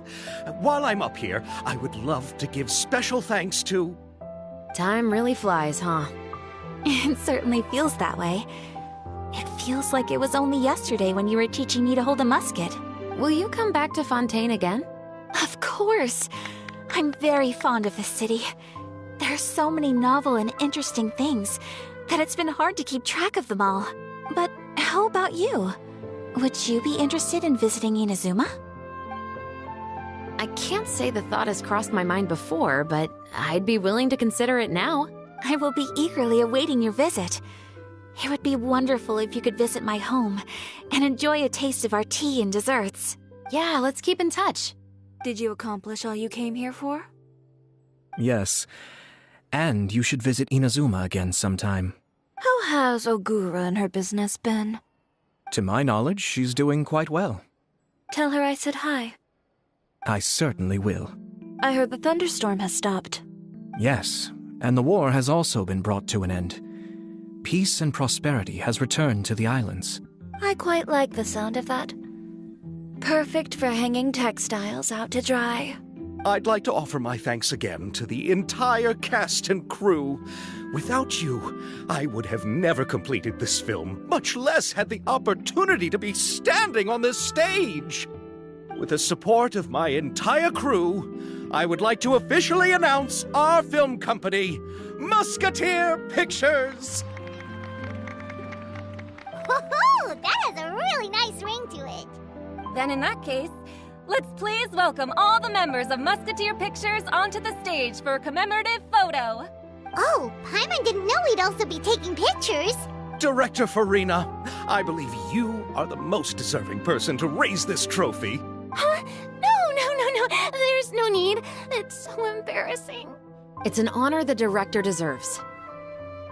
Yes, I agree. Just accept that you're not getting out of this. Ready, everyone? 3, 2, 1. Musketeer Pictures!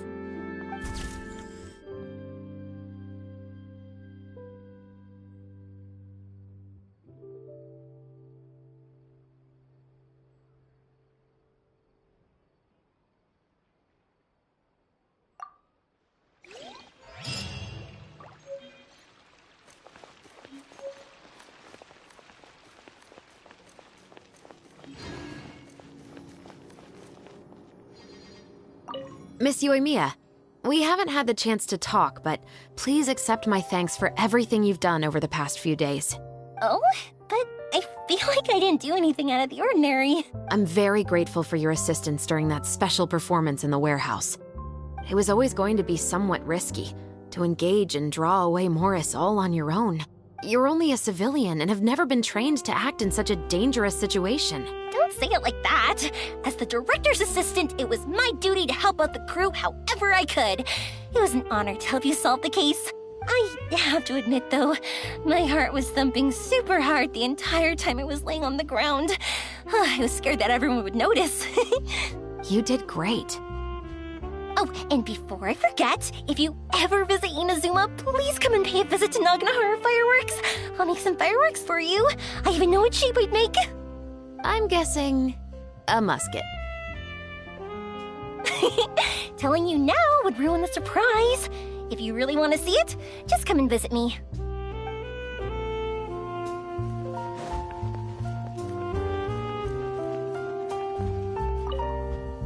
Lady Farina, please allow me to take just one more photo of you. I would also love to get your autograph, just as a memento of our time together on the crew. Hey, I've had enough of the camera flashes from when we were all up on stage. But, Lady Farina, you are the best director I've ever met! The most photogenic maiden in all of Fontaine! This kind of lively and celebratory setting is exactly where you shine. I believe all photographers would agree. Come, the brightest star of our land! Show us your light! The camera is waiting to sing praises of your beauty! Well, I'm flattered, but... All right. I'll humor you and try a few more different poses. But I don't have to hold the trophy, right? Of course. You may pose however you like. Thank you so much. Thank you so much. By the heavens, my luck has been beyond belief. I'm having a hard time. Hold that pose!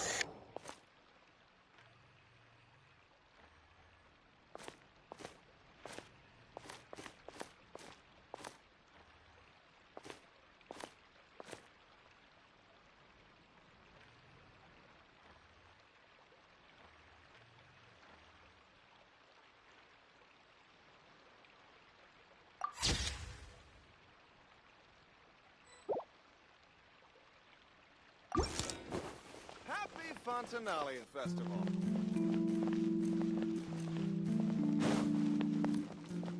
Trial or treat?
ice! Time to shine! Shower me with praise! Access denied. We're way behind schedule. Blaze over.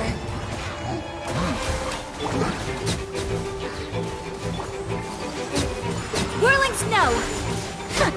Let the world come alive!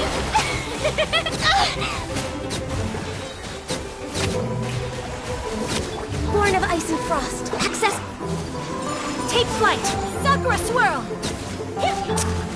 Come on, we can do it! For Rex Lapis. Born of ice and frost. Let my name echo in song! Whirling snow! Let's dance! No touching! All hail! Let the world come alive! Embrace the ice! Take flight! Born of ice and frost. Time to shine! Ready, steady, go! Whirling snow! For Rex Lapis.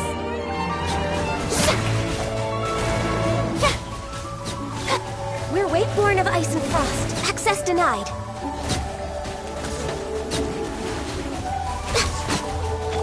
Kamisato art! Sumetsu! Let the world come alive! Stop that! Strike a pose! Come on, we can do it! No touching. Born of ice and frost.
Strike is one, and step. I must leave no stone unturned, as a good knight should. I'll settle this! Go Bishop 2! Time for a light show!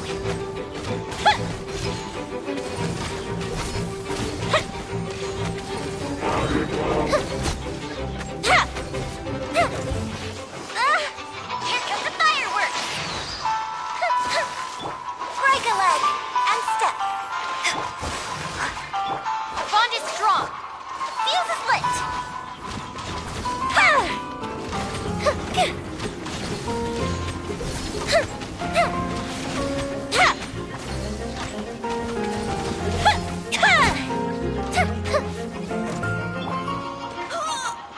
As a dutiful maid would. A festive reprise! Time for a light show! That didn't count!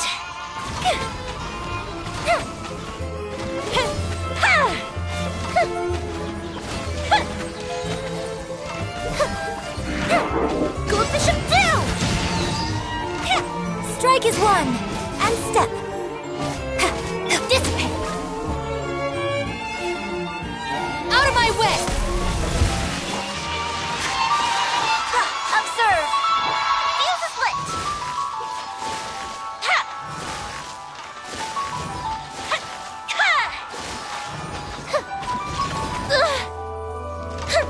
As a good knight should.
I will have order.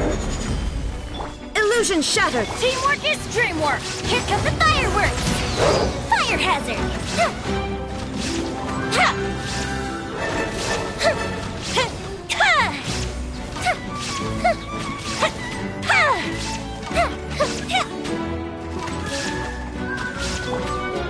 Gather! There is no escape! Let's light it up! Everybody stand back!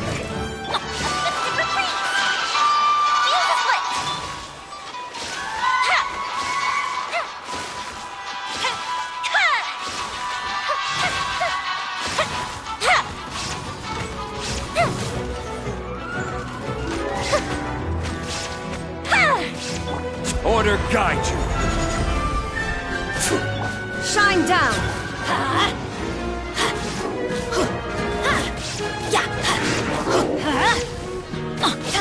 Teamwork is dreamwork!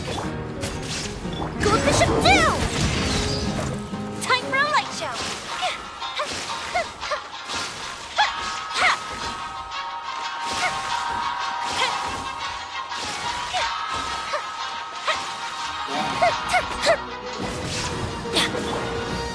Stabilize.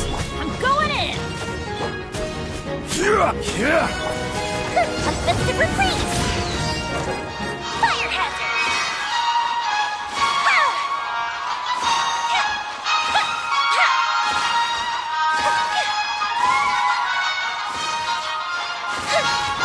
This is order. Now you shall perish!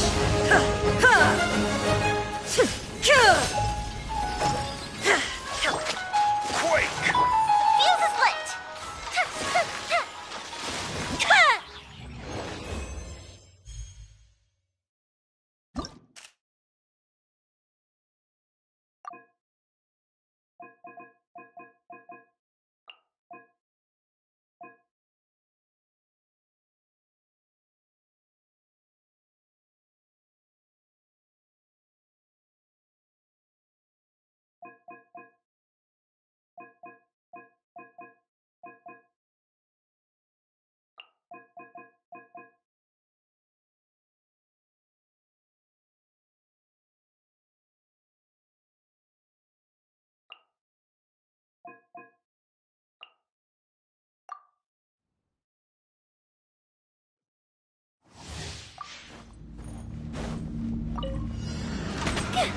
Swear by my sword!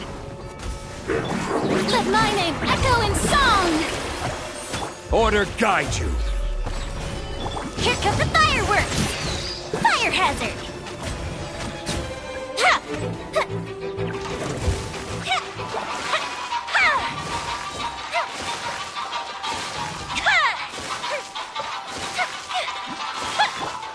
Ha! Let the world collide! You should... I will have order. A festive reprise!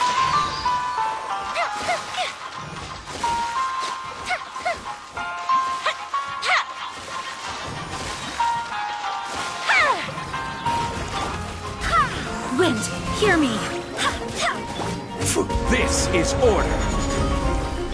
Let my name echo in song! Here come the fireworks!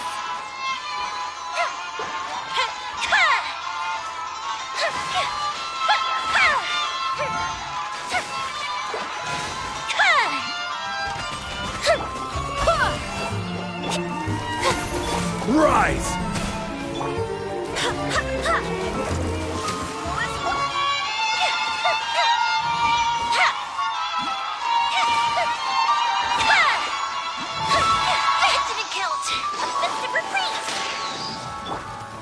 Gather! I swear by my sword! Time to shine! Shower me with praise!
Let my name echo in song!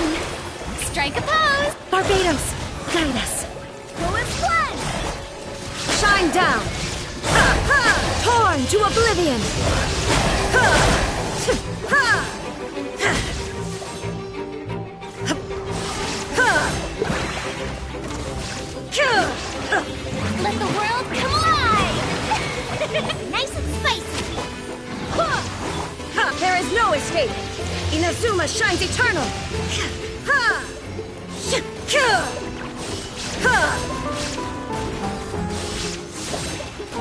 Ha!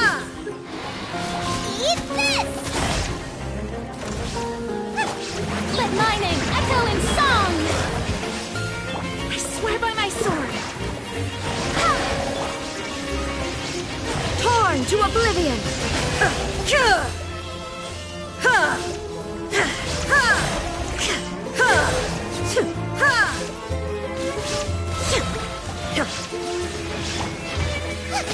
Time to shine! Shower me with... Now you shall perish!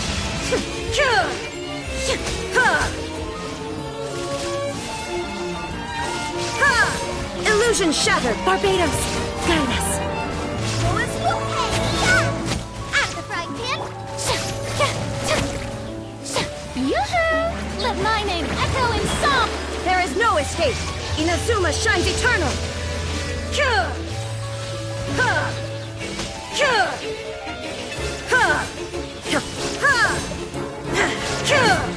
I swear by my sword!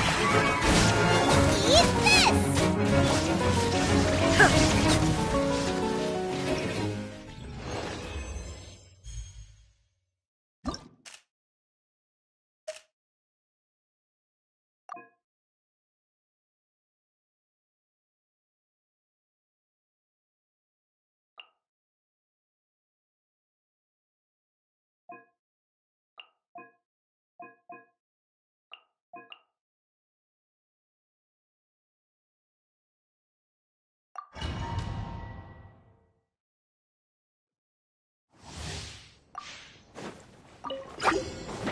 Umbrella warfare, I guess. Umbrella warfare, I guess. Fire! Well, Rally! Advance! I will have order. cha! Cha! Fire! Well, with watch out! Cha! Ha! Watch out! Order guide you. Attaboy! Press the advantage! Charge! Attack! That's the way. Watch out! Hiya! Cha! Coming at you! Cha! Ha! Hiya! I will have order. Bam! Rally! Fall in! Fire! Well, with rocks. Coming at you! Hiya! Hey there!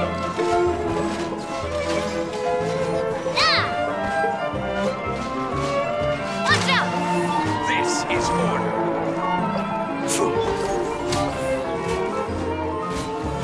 Everyone on me! Attack! That's the way. Hiya! Coming at you. Order guide you. Attaboy! Charge! Press the advantage! Fire! Well, hey there! Coming at you. Cha!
If you keep your eyes peeled and your mind engaged, you'll find there's always a new story nearby just waiting to be discovered.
Take it easy.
There are lots of journalists in the court of Fontaine, but not all of them hold themselves to a high professional standard. If you're ever looking to do an interview, I'm your best choice.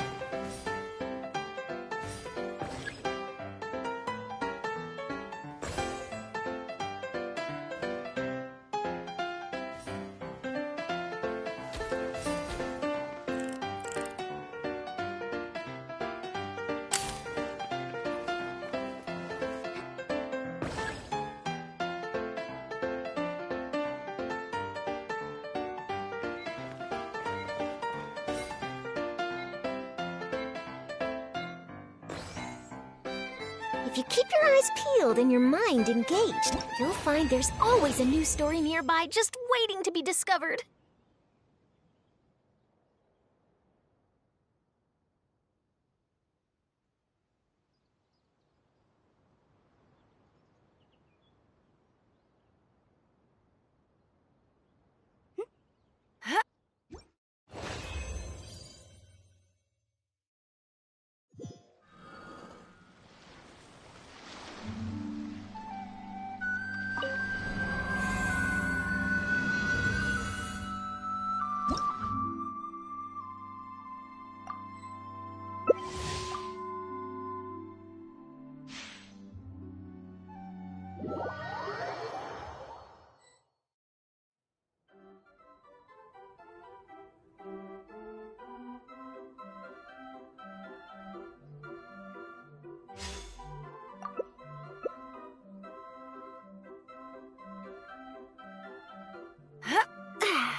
What's the hurry?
The assumption...